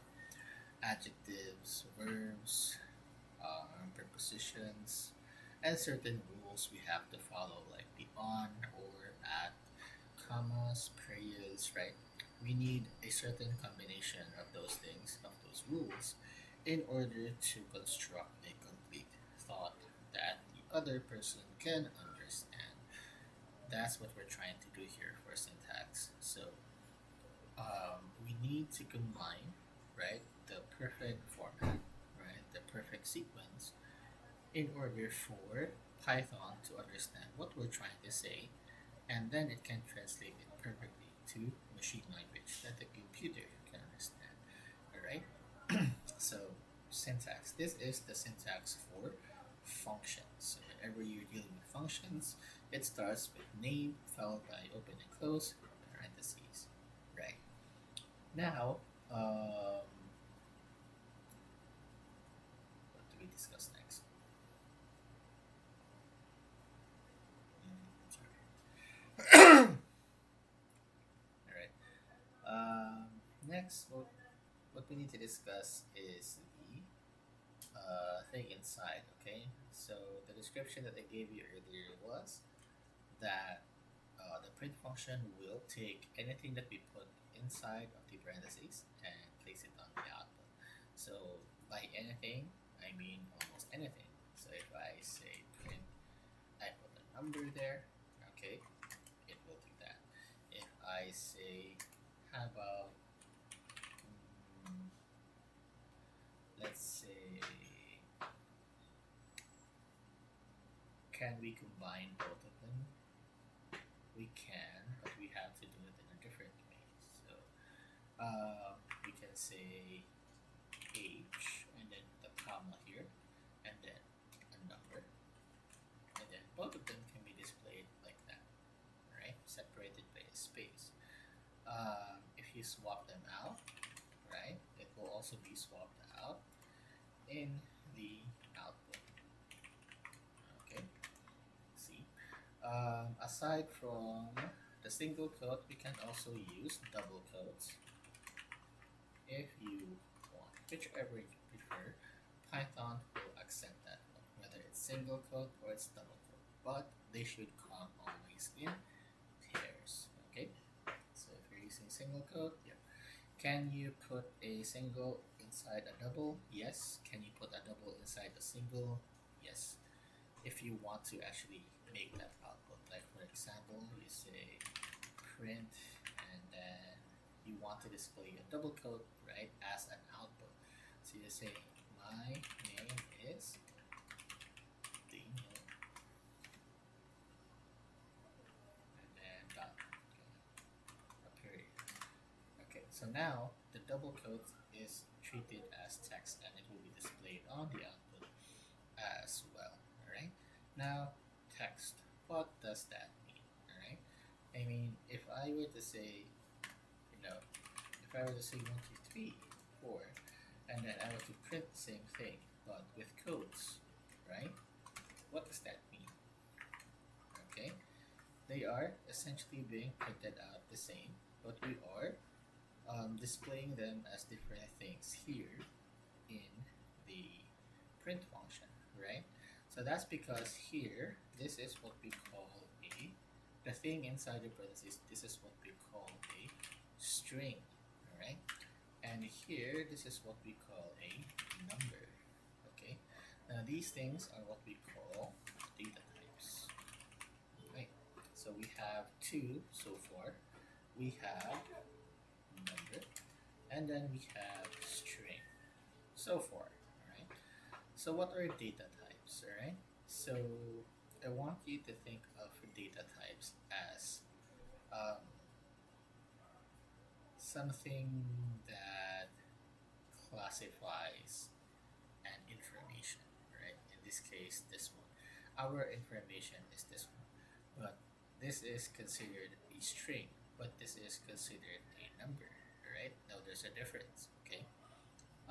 You need this kind of difference in programming. You need to understand this so that you can perform various operations. Now, if it was a string, right, and then you were to, let's say, what's a basic operation in mathematics? We have addition, right?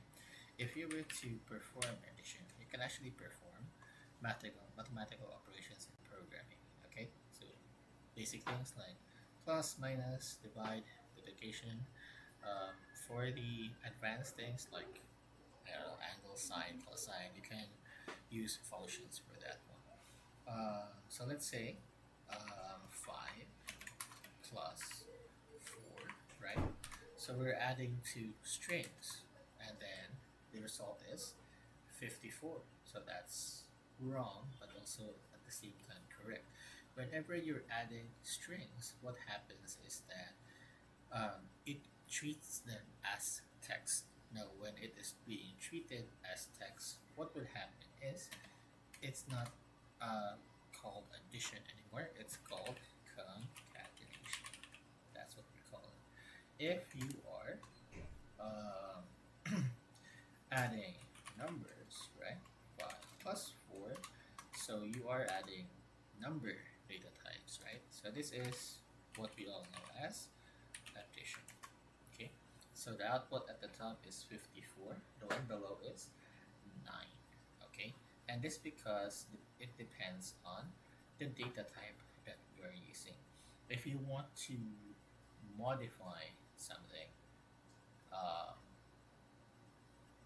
modify something mathematically, then they have to be in a number format. If you want to modify something but as text, then they should be in string format.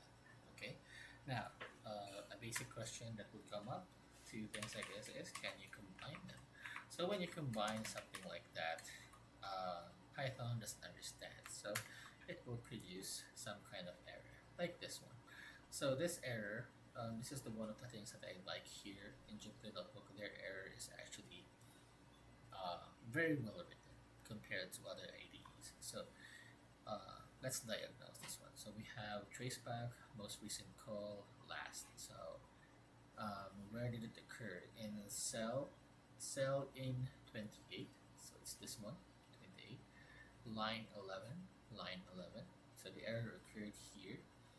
So as you can see, it's printing out line 9, 10, and then the error occurred here. Okay. Now, if this was a more complex program, it would show you the traceback of all the calls, because you need to follow along where exactly the error occurred. It could be possible that somewhere inside the function there is an error. Why? Why could there be an error? Because inside of a function, you can actually do this. Functions can contain functions, right? So I want you to remember this one because um, since it can do a specific task, right? So essentially, you can think of this as you can gonna think of this one essentially as a block of code. All right. Now, since it is a block of code, right, it can accept any kind of code, even functions itself, right? Now, if there are errors occurring in that function, it will be pointed out here. But since it's not showing anything, that means it's the error is not occurring in any of the functions inside of the print function, right? Do we know the code, exact code for the print function? No, we do not, but it's readily available if you want to see it. Okay, you have Python installed. Technically, you can see what the code for the print is if you ever want to see it. But yeah, we're not gonna go too deep, right? We don't actually need to go that deep in order to use data science, right? We're more into manipulating the data. We're not into creating our own library or creating our own functions that go with uh, you know everything else. We're just focused on the data science part, right? So it says type error. This is the kind of error that it received. But don't be fooled by this. This is the error that was read. It doesn't actually mean that that is the error and where the error actually is. Sometimes the error can occur further back or yeah, but it's up to us to actually analyze theirs. It says can only concatenate. See, it's treating the plus sign as concatenate because the first thing that we have here is a string.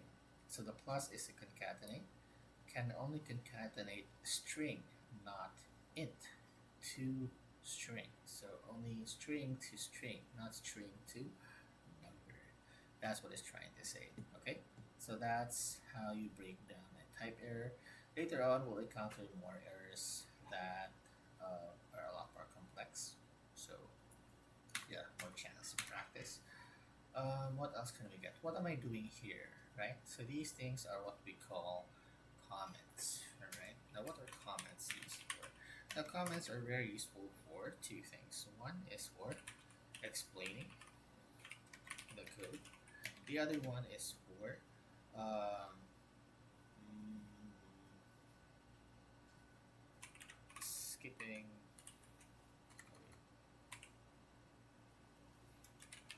a line of code. All right. So explaining the code. Sorry, I was spelling. Explaining the code. So what does that mean? Select this one, right? I'm trying to explain what this code is.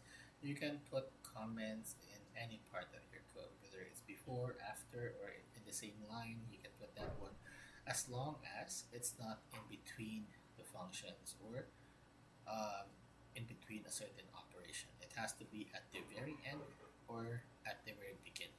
But the safest option is to put it above or below, right? Now, why is explaining the code important?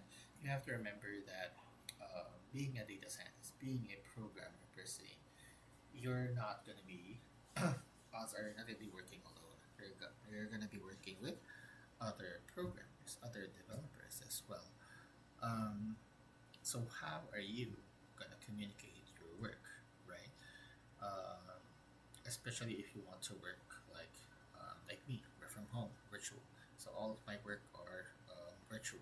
I just stay at home. I don't have an office to go to. So when it comes down to it, explaining things comes very crucial, right? You need to explain your idea, what you're trying to do, what output you're trying to get from it, right? In as few words as possible, right?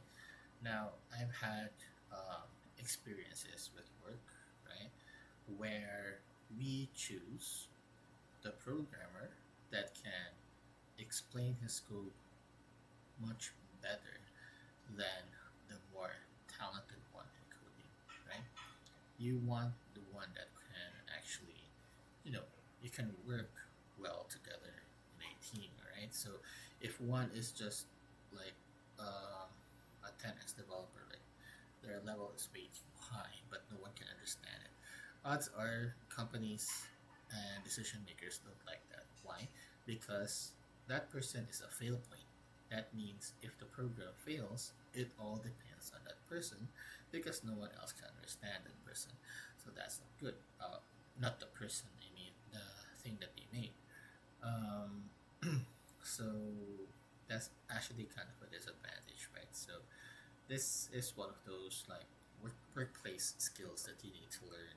Um, Explaining things, you know, socializing a bit, but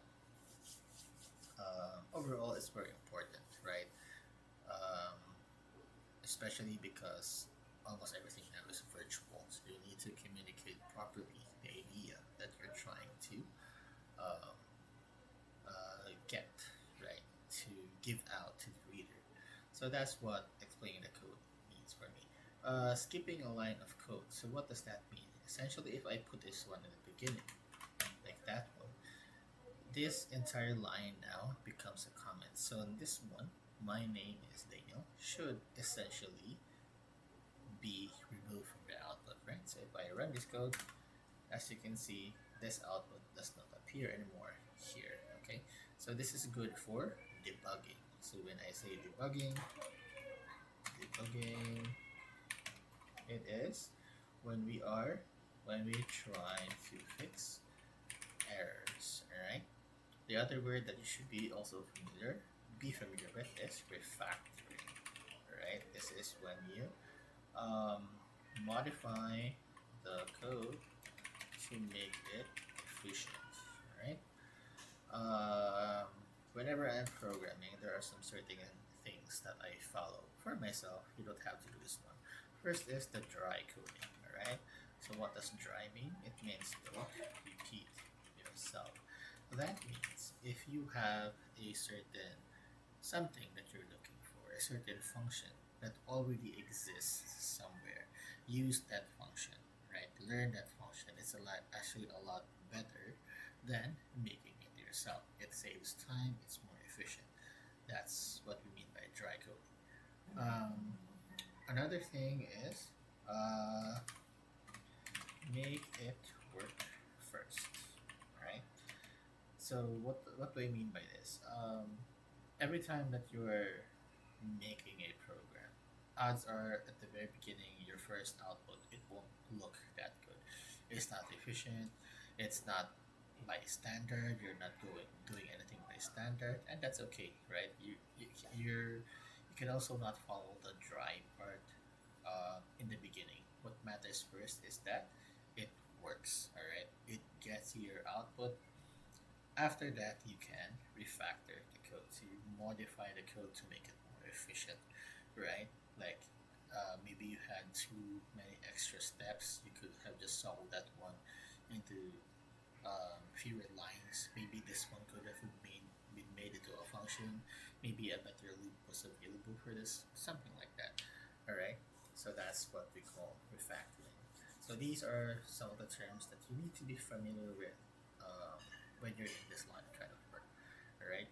So again, I'm discussing these things as programming in general, not for Python per se. Another thing is pseudocode. All right. So why is this important? Um, how do I explain this one? Pseudocode is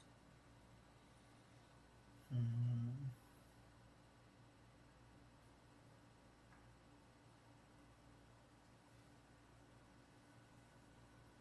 this is theory in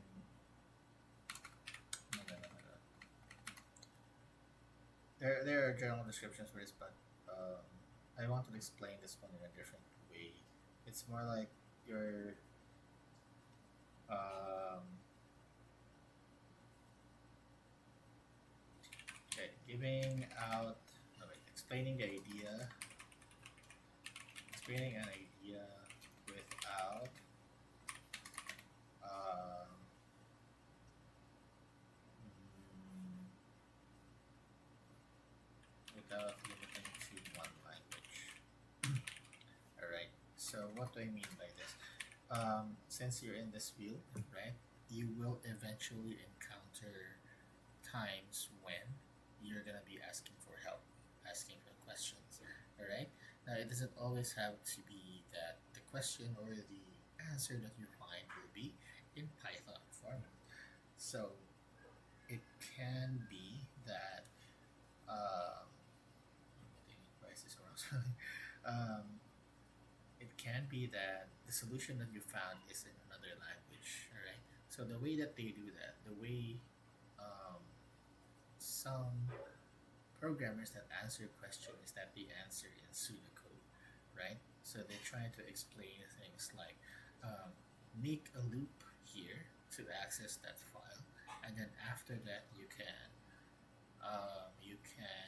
modify on the file, transform the data type to something else, and then extract the number, right? Now from that statement, from that series of statements, anyone with a programming background can understand and know what to do, whether they are Python, C++, JavaScript, or anything else, right? The concept on what to do is there, right? The idea is there. All you have to do is translate that one into the language that you're using, right? So that's what pseudocode is. This is very common in companies. This is very common in uh, when you're trying to discuss solutions for a problem. All right, it can be that in the company that you're working, it's not just one language; there are multiple languages. So if you're stuck to just asking the ones where they know uh, the language that you know, you're kind of limiting yourself to the possible solutions, right? So that's what pseudocode is. What else? What else can we get here? Okay. Mm, right. The thing inside here of a function, right? We call that one. Let's separate this. Okay. The thing inside of function, we call that one arguments, right? So these are the data you pass to the function. Okay. So by that I say data because it can be anything, whether it be string, number, or other kinds of data types, right? Um, just to be clear, right? We're not just stuck to two data types. There are what? There are an infinite number of data types. Why? Because you can create your own data type, right? Now there are some basics, of course, the strings, the numbers. Let's put the other things here while we're at it. We have the boolean. We have this bool is short for that one. We have the float. We have int, but these two are under the number. Um, what else do we have? We have string data types. All right, that's all I can remember for now. But there's a lot more, right? And of course, in fact, you can create your own data type. Okay, even the libraries, right? They're going to be using their own data type. Why? Because it's just a lot easier for them to um, make the library, if that's the case, right? And then when we learn the library, it will also be a lot easier because um, all we have to do is just learn the data type, and then it's essentially different from everything else. That's basically it. It's separating one library from another. Okay, but you can also make it that one library's data type can be used as an input to another. That's also possible. Um, but yeah, we're going off topic a bit. So arguments data you pass to the function. So this is an argument. This is an argument. This is an argument, but we are passing two arguments here separated by a comma. Okay, so that's because, um, right, the syntax for this one, for print function, what did we say earlier? For a function, the syntax is what the name and then followed by open and close parentheses, right? But for the print function, right, that that was for the function in general. But for the print function itself, right, there's a different syntax for this one. So let's go ahead and look for it. Print function, function Python. All right, so we have this one. Let's just take the one uh, and this one, 3.14.2. That's okay. By the way, make sure that what are we using here? This is Python.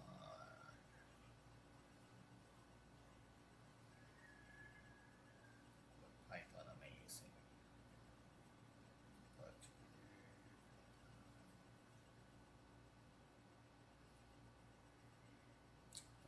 Python.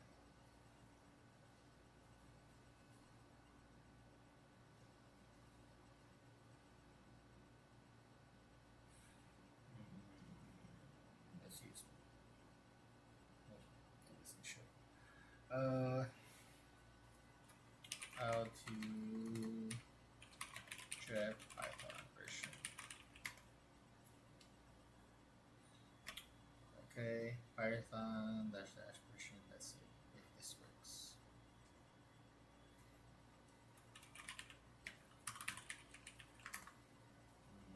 Nope, doesn't work here. Let's see. Jupyter.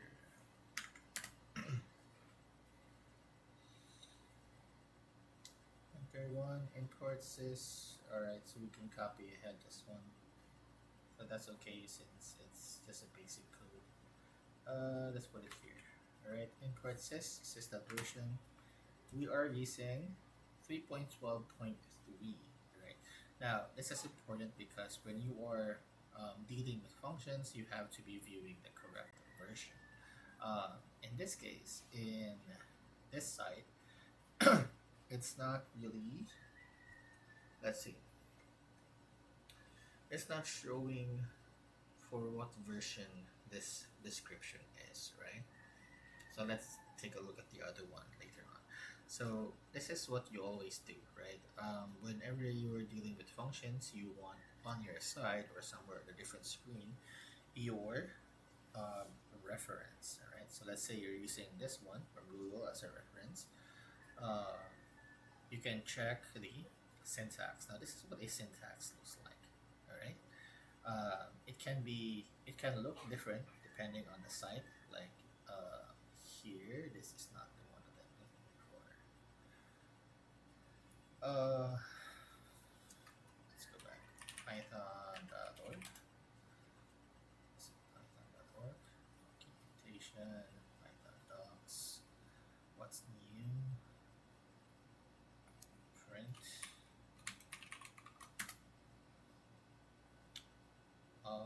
Built in. Oh no. Guess this one. Okay. All right. So this is what it looks like here. Okay, and this is what it looks like here. All right. So there might be a few differences, but they are the same thing. Okay. So let's compare one from the other. These are what we call our documentation. All right.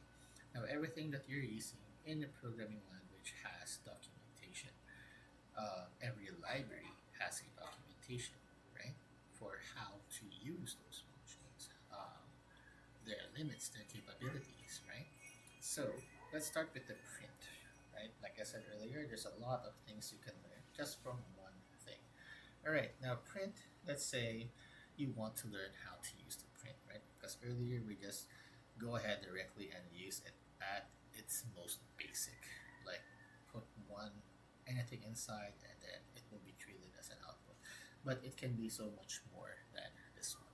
For that, we need to learn how the print function works. So this is the documentation for that. The print function prints a specific message to screen or other standard output devices, can be string or any other object. The object will be converted into a string before written to the screen. Alright, so here are more things that we have to discuss. What is object. This is a very general term in programming, but we'll get back to that later. Okay, so it can be a string or any other object, and then it will be converted to a string. So this is how it works, right? Syntax. It says object or objects with an S. That means it can be more than one. The same as the description here. Message string or any other object. It actually doesn't say anything. Okay, it's over here. So this is the parameter and the description, alright? So notice that it says parameter, not argument, right? Let's go back here and discuss the difference between them, okay? Alright, so when you say argument, I am referring to the actual data that you are trying to pass. So this is hello world. When you say parameter, this is the placeholder in your function. Function to hold the data. Alright, now let's take this one, hello world. This is our argument, right? This is a string argument. Now let's go back to our data documentation. So that means that data is actually stored here in the object's parameter. You understand? Now, inside of this print statement, it's gonna use object, right? It's not gonna use hello world because in the context of the function, it doesn't really know what data you're trying to pass. If you understand, it doesn't know what you're trying to pass, right? It assumes that you're trying to pass something. It assumes the data type, but it doesn't know what the actual data is. So what it does is that it gives us a certain kind of container in in the form of this one, object. So this is our container, right? This parameter called object. And when we are using the function, the hello world, the 123, age, the 546, is actually stored here inside the object called inside this parameter we call object. All right. Now the description here for that parameter, any object and as many as you like, will be converted before printed. Now it doesn't really say, right, directly here, so it's missing something, but I don't know if it's stated here, but we'll see later. But it says that um, we can put as many objects as we like, but we have to separate them by commas. So that's what I'm trying to do here. See, age 546. So as many as you like, right? So we can put that to the test here. Right, right. 1, 2, 3, 4, 5, 6, 7, 8, 9. Okay, as many as you like, and run it. Okay, so it will be, what did it say? It will take each one, convert it to a string, and then separate it. Okay, now let's go to the next parameter. It's called the sep parameter. All right. Now it looks like this. Why? Because this is the name of the parameter sep. There is an equal sign and then the word separator. All right.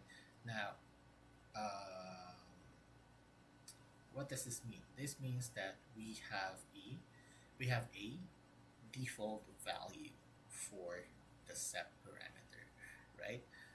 What does that mean? So all the other things here, the and, file, and flush, since they have equal signs afterwards, they are what? They have default values assigned to them.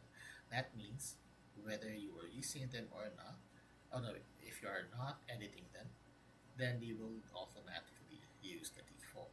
That's why, even though we did not state them here, we can still use it, right? Because it's using the default values. Okay, so I hope everyone is in the same picture. Now we'll try to edit one. So sep is equals to separator here, whatever the separator is, right? It says this is optional, all right? So all the four things here are optional. See, optional, optional, optional. So this parameter specify how to separate the objects if there is more than one if there is more than one object, right? So if there is more than one object, the default is blank. All right.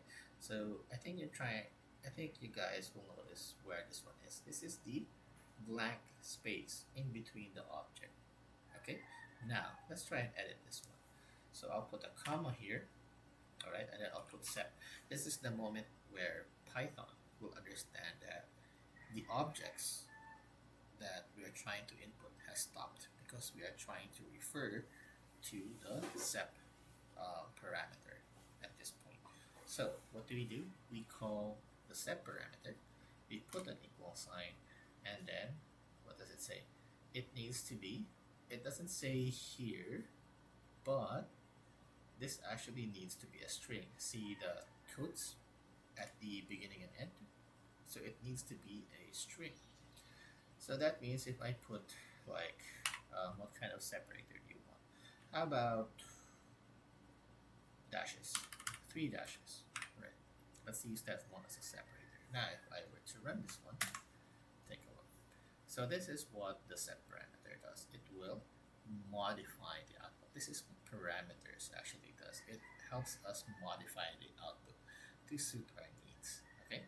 Now I declared set as 3 dashes, so each object will now be separated by 3 dashes. Okay. The same thing works with the end.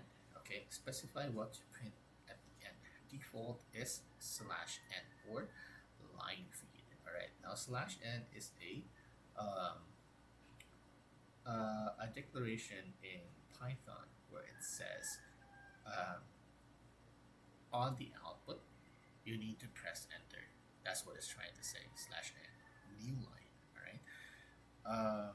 You can search for all the characters, those kinds of characters on the internet. So there's a lot. Like there's /t for tab. There's what else?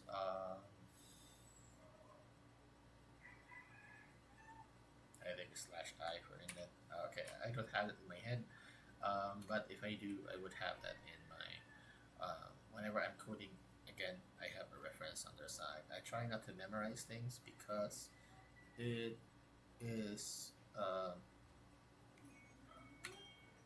in the end, it's not very useful because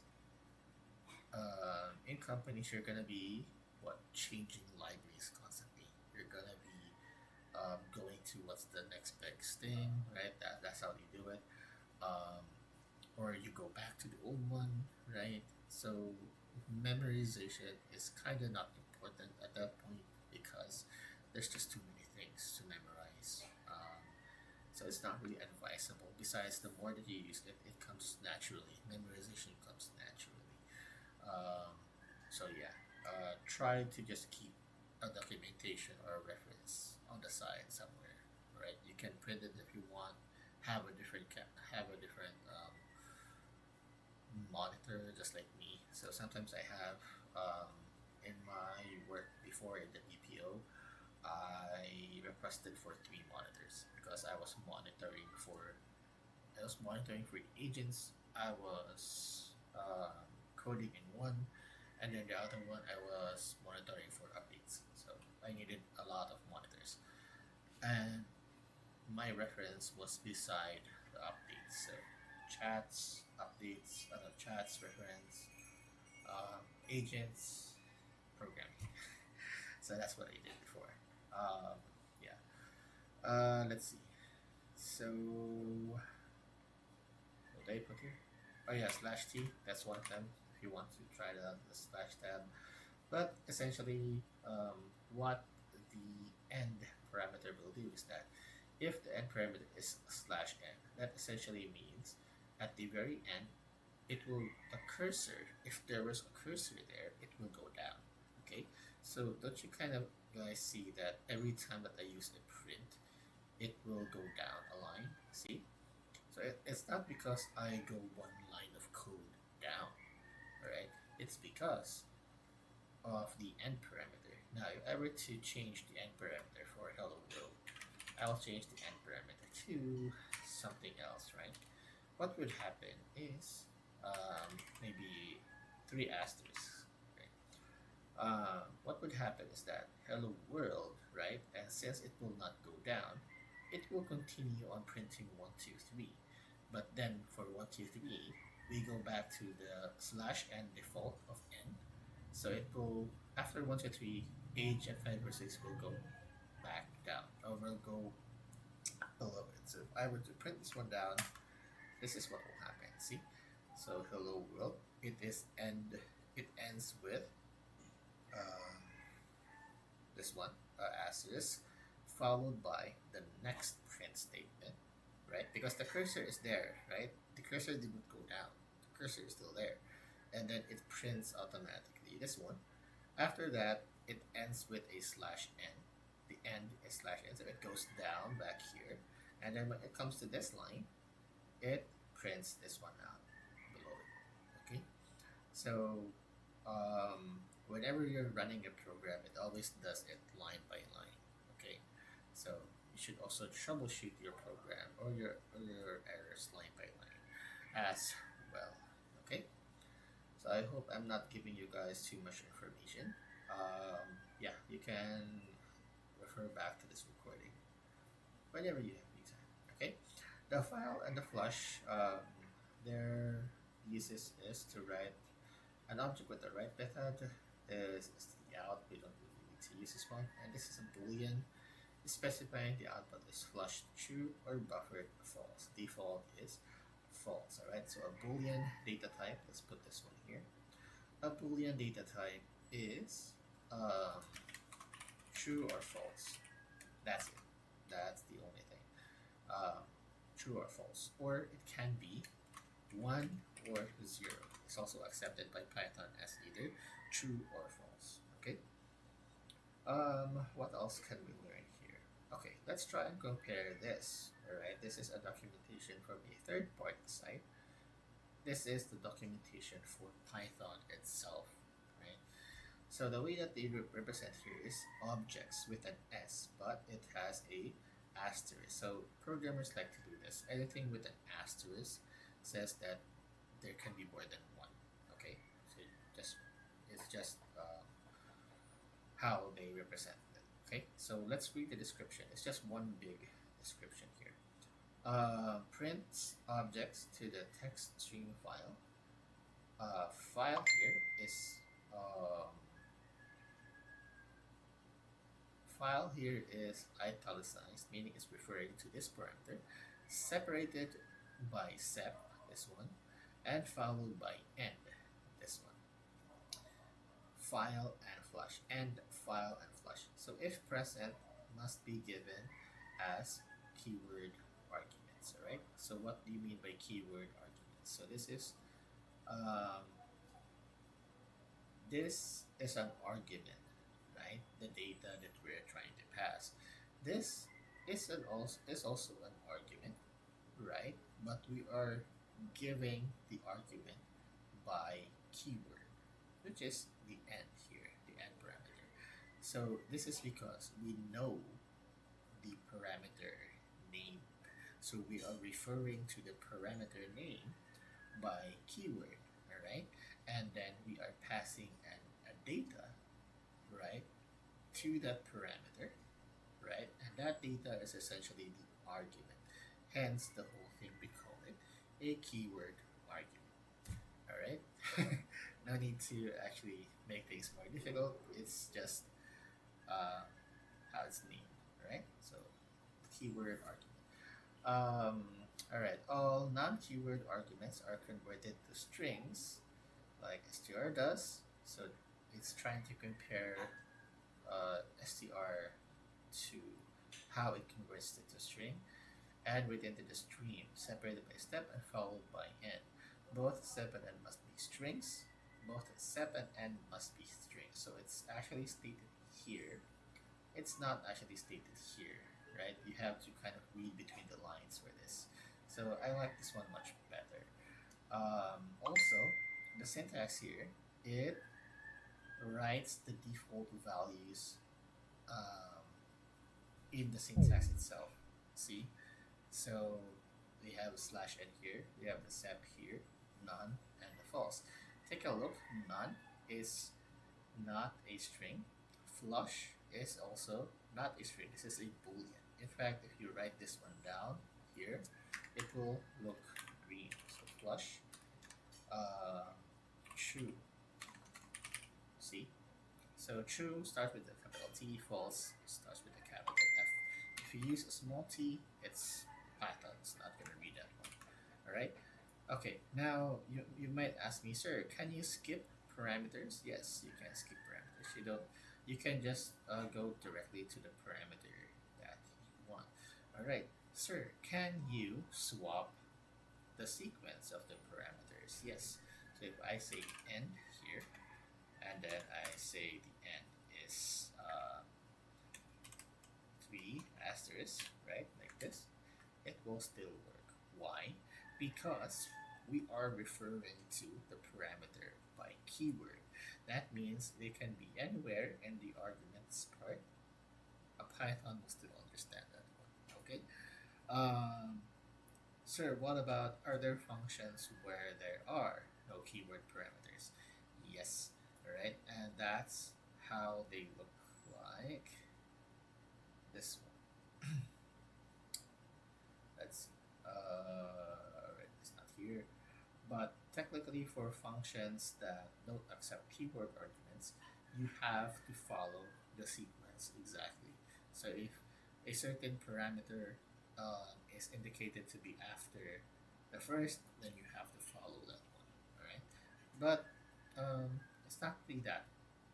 It's very rare. Usually they allow keyword arguments because it's much easier, it's simpler, and it just makes sense to use that. All right, let's continue. What do we have here? Mm, Nonsense. All right, so we don't need to understand this one anymore.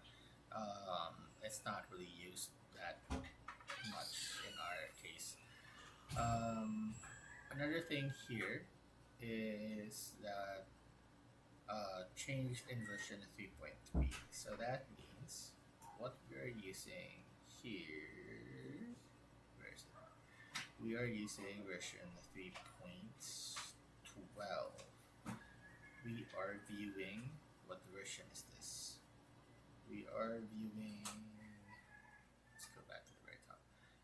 We are viewing currently version 3.14. But okay, but it says changed in version 3.3. All right, it doesn't say when it stopped. So that means anything above 3.3, we can use this description and it will work. Okay, so that means even though we are using 3.12 version here, and we are viewing the documentation for 3.14, it will still work the same way. Okay, that's how you check version numbers. Uh, this is also how you can tell that the documentation is good. All right, this is a good documentation because whenever they update something, they also update the documentation for all the previous versions because some users of Python don't want to upgrade, don't want to go to the next one. Why? Because it still works, right? They don't find the need for it, the risk of potentially like destroying the app or the site or whatever, um, just to have that extra boost or the new update, right? Unless the update is critical, right? There is a need for like uh, there is a forgot the term that they use for this. There is a security concern. Like there's a certain code that malicious hackers can use to access data illegally. So those kinds of things, they should update their Python versions to avoid those kinds of problems. But if it's still all good, then um, you don't actually need to see to update it, especially for um, legacy stuff. So older stuff like uh, it will be very difficult to update it since it's too big, and then it will take a long time, and it's not really that cost efficient, right? It's not any more cost effective. That's why they still maintain older versions, right? Now, over the course of your career, right, if you choose this one as your career, you're going to encounter libraries that are not this good, right? You're going to encounter libraries or things that are not documented that are as this good, okay? And that's a time when you will be scratching your head a lot because you have to do a lot of reading between the lines. You have to ask the forums. You have to actually learn the library itself by yourself by going deeper, right? And that's the more annoying part in programming. Um, right. So here are some examples here. So this is good. This one doesn't really have examples. It's maybe because it's fairly straightforward function. Um, this is what we also called a built-in function earlier. I was searching for it. So this is a Python function. This is also a built-in function. That means it comes with all function versions. Uh, so there's a print here. There's other things here. As you keep on using this segmentation, you'll gradually learn how these things work, right? What are these other parts here? But we'll get to that, right? Soon enough, you're going to understand what these things mean and how you can identify one from the other. Okay. All right. So yeah, here's some examples. Here's a good reference to built-in functions. So these are all the built-in functions. There's actually a lot. Actually, I've been using a lot of these, but I just got a mental blank earlier. Range, yeah, I use this a lot. We have next, mean. There's also max, map, yep. List, yep. All right. So actually, I do remember a lot of this stuff. I just forgot earlier. All right. What else can we get from the print function? So we know how to read syntax. We know how the syntax works. We know parameters. We know arguments, comments, debugging. What else can we get from here? Hmm, we don't actually. Hmm, let's not go into nesting for now. All right. So basically, by knowing how one function works, how to read the function, how to look at the documentation, uh, I have basically taught you how to read any kind of function, right? Whether it's Python or whether it's a different language, odds are it's gonna be in the same format as this one. Okay, what you saw earlier, especially for C++, it looks a lot like this, or even JavaScript. It looks a lot like this. Um, yeah. So if we go back to the PowerPoint, right? Hi there. Oh, okay. So here's another function. It's called input, right? And this is one that we can ask input from the user, all right? So at this point on, I'm gonna leave it to you guys to actually explore more on each function, right? So I'm not gonna explain anymore deeply how each function works, right? We can do the basic stuff, but if you want to learn more on how to manipulate that one, you can search that one on your own, right? Because now you know how to read functions, right? In fact, you see it here. Input. Input, okay. Allow me user input. See, click this one here, and here's the syntax. It's actually pretty simple. A string, a string, right? Representing a default message before the input. So that's what the prompt is, but it's not actually needed. Okay, so let's do that one, right? So the next function is called input. Let's try that one here. I'm gonna go back here. Okay, so it's asking for input, right? And the prompt is a string, or basically something that you ask the user for what kind of input you're asking, right? It says what? Representing a default message before the input, so before the user uh, writes something. Okay, so if I ask, what is your name? Okay, with a question mark, and then I run this code. So as you can see, it's asking me what is your name, right? And then the, we have this input area here where I can write my name, okay? And then I press enter, all right? And then the output is Daniel, okay? So basically it just, this is what the input will do. It doesn't say here, but since it displays the output here, basically Python is just showing us what the input is doing. But what's the point, right? Why do we have this input, but we don't actually, how can we use this one, right? So we can't really use this one as of now because we did not save the data, right?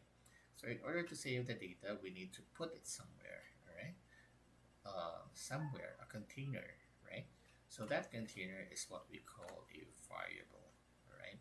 So a variable is a container where you can,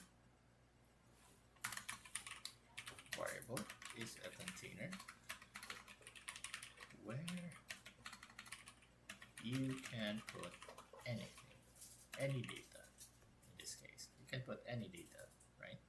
Whether it can be big or small, it's a container. It's very flexible. So how do you declare a variable? So it's actually as easy as putting out the name, like maybe name, and then equal sign. All right. So now what I'm saying here is that I have a name variable, and inside that variable is input, right? Now remember what happened earlier when I was running this program. When I was running the input program without the variable, it displayed Daniel, right? It displayed what I typed. So what does that mean? It's giving me, right? The input function is giving me what the user typed as a string. It doesn't really say here. Let's try this one.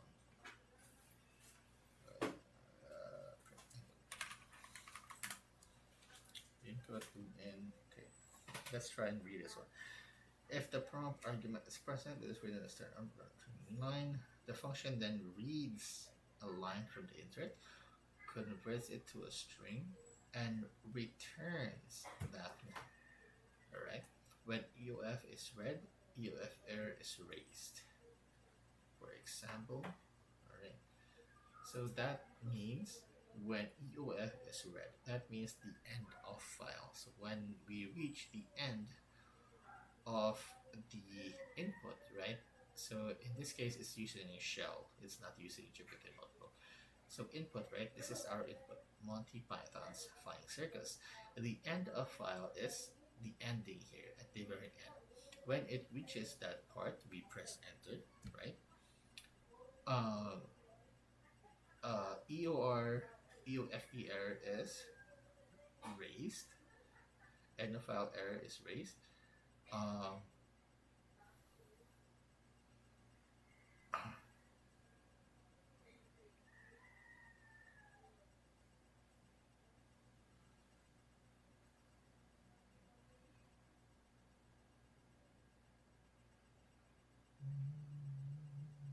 all right. The EOF here is actually not indicated, but this is what is important, the return. Okay, now the return statement converts it into a string and then returns that one. All right, so what does this what does this mean? So after the input here reads our input, right?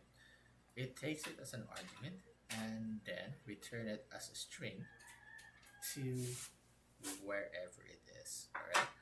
Um, okay, so we'll stop with the return statement, that concept. All right. So what is the return statement? This will be our last part where we end. So return statement is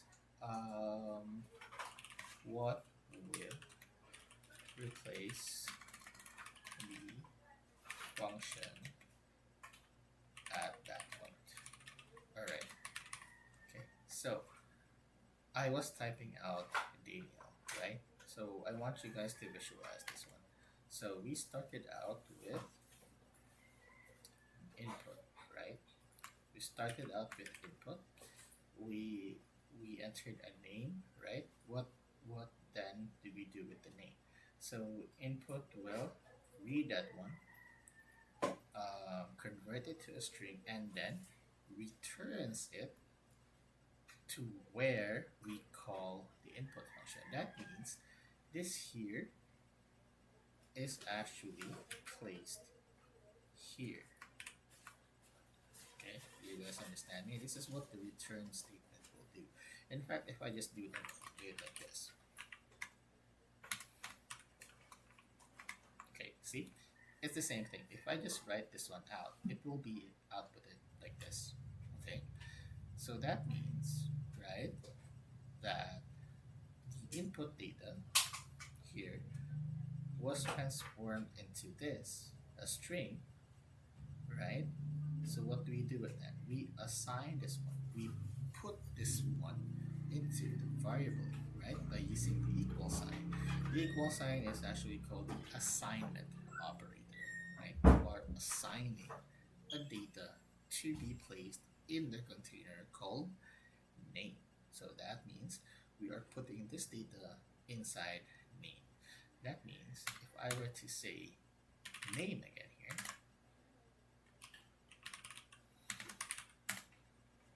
I would get the same output, right? Name. Now, let's try to be flexible with this. So, I have a variable name. I don't know what the name of the person is, but I want my program to always say hello to the user. So instead of saying hello user, I want it to say hello and then name. Okay, this can work. Why?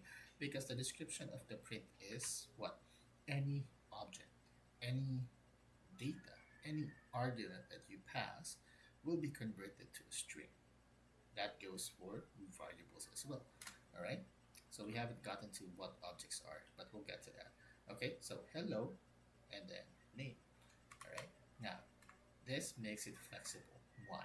Because my program now can say hello to anyone. So if I say Paula, right? If I say who else? Finn, Finn the human. Finn. All right. So now my program is flexible. It can say hello to anyone that's running program. All right. And in fact, this is how um, other, like for example, Facebook, right? There's a section there that says hello or how are you, and then it knows your name or maybe it knows your address, right? Those things are stored in a variable that we can refer to anytime later on using that variable name. Okay, so we are using this one as a kind of placeholder for whatever the name is, or you can use variables for something constant, like for example the pi. Okay, what is pi? 3.1516, right? So we can refer to that one. Let's say print, right? All right, and then we'll add this one. 1 plus what? Pi. I don't remember what pi is or what the number is, but I know that it is stored in the variable pi, which is easier to remember than 3.1416. If I run this code, I put in my name, hello Daniel 4.1416. Okay, So now it's more flexible. So anytime that we want to use pi, we don't need to remember the number. In fact, if you can make this even more difficult, right? If it's very long, right? You don't need to remember the exact sequence. All you need to remember is the container that holds it, which is pi. Okay. Um, we can go a lot more complex with this. All right, and you'll see that as we go and discuss more things in Python. Okay. Last but not the least, that is what a return statement is. Okay. So whenever you see that description, return. Okay. Just imagine the function itself being replaced by what is returned. So if it says return the output, right? It basically is saying put that output where the function was called. This is what we do when we say function call, right? You're this is what we say when you're calling the function. Okay, you put it in your code, and you're calling the function and then passing some data to it, right? This is what we meant by calling the function. Last but not the least, objects. All right. For now, I want you to have this kind of mentality. Uh,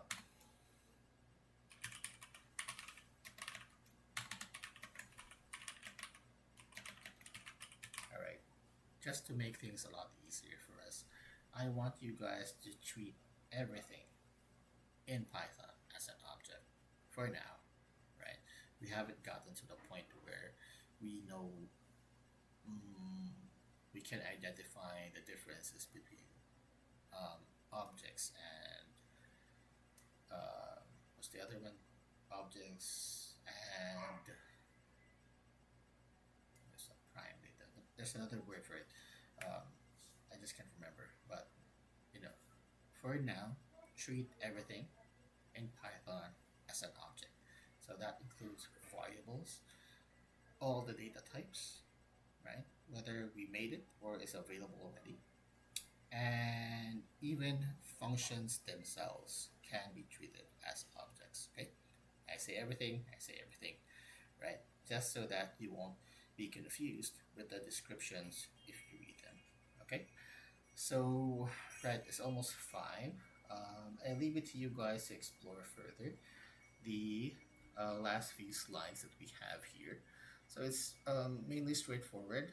Um, we have the input, right? We have the int, we have the float functions. It works basically the same as the input. So you pass in a number for int, it will be converted to a number. The same thing for float, right? You pass a number with a decimal, it will be converted to a decimal, right? So these are the functions that we have learned so far: print, input, int, and float. So it should be easier for you guys how to explore int and float since you know how to read functions, syntaxes, and documentations, right? You don't have to limit yourself to this and this, right? Find a reference that you guys are comfortable with, okay? Find that one, use it, read it, understand it, okay? All right, so that's the end for today's session. Any questions, clarifications before we end?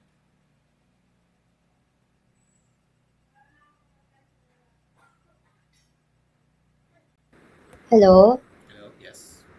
Yes, I have a question. What time will we get our LMS account? Let's see. I have not received a reply yet from the admin, but they should send it as soon as possible. Okay, thank you. All right. Anything else? How about for the others? How did you find the lesson? Was it, too much information, or what is programming difficult for the beginners? Do you think you can do this?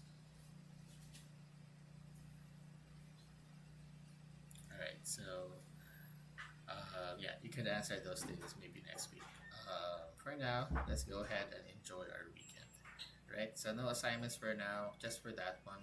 Um, When I have uploaded the PowerPoint, please read it on the LMS. The last few slides.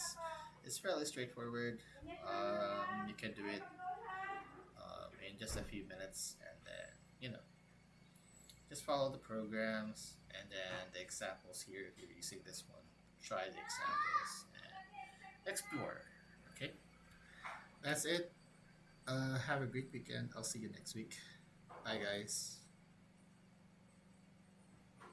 Bye. Thank you. You're welcome.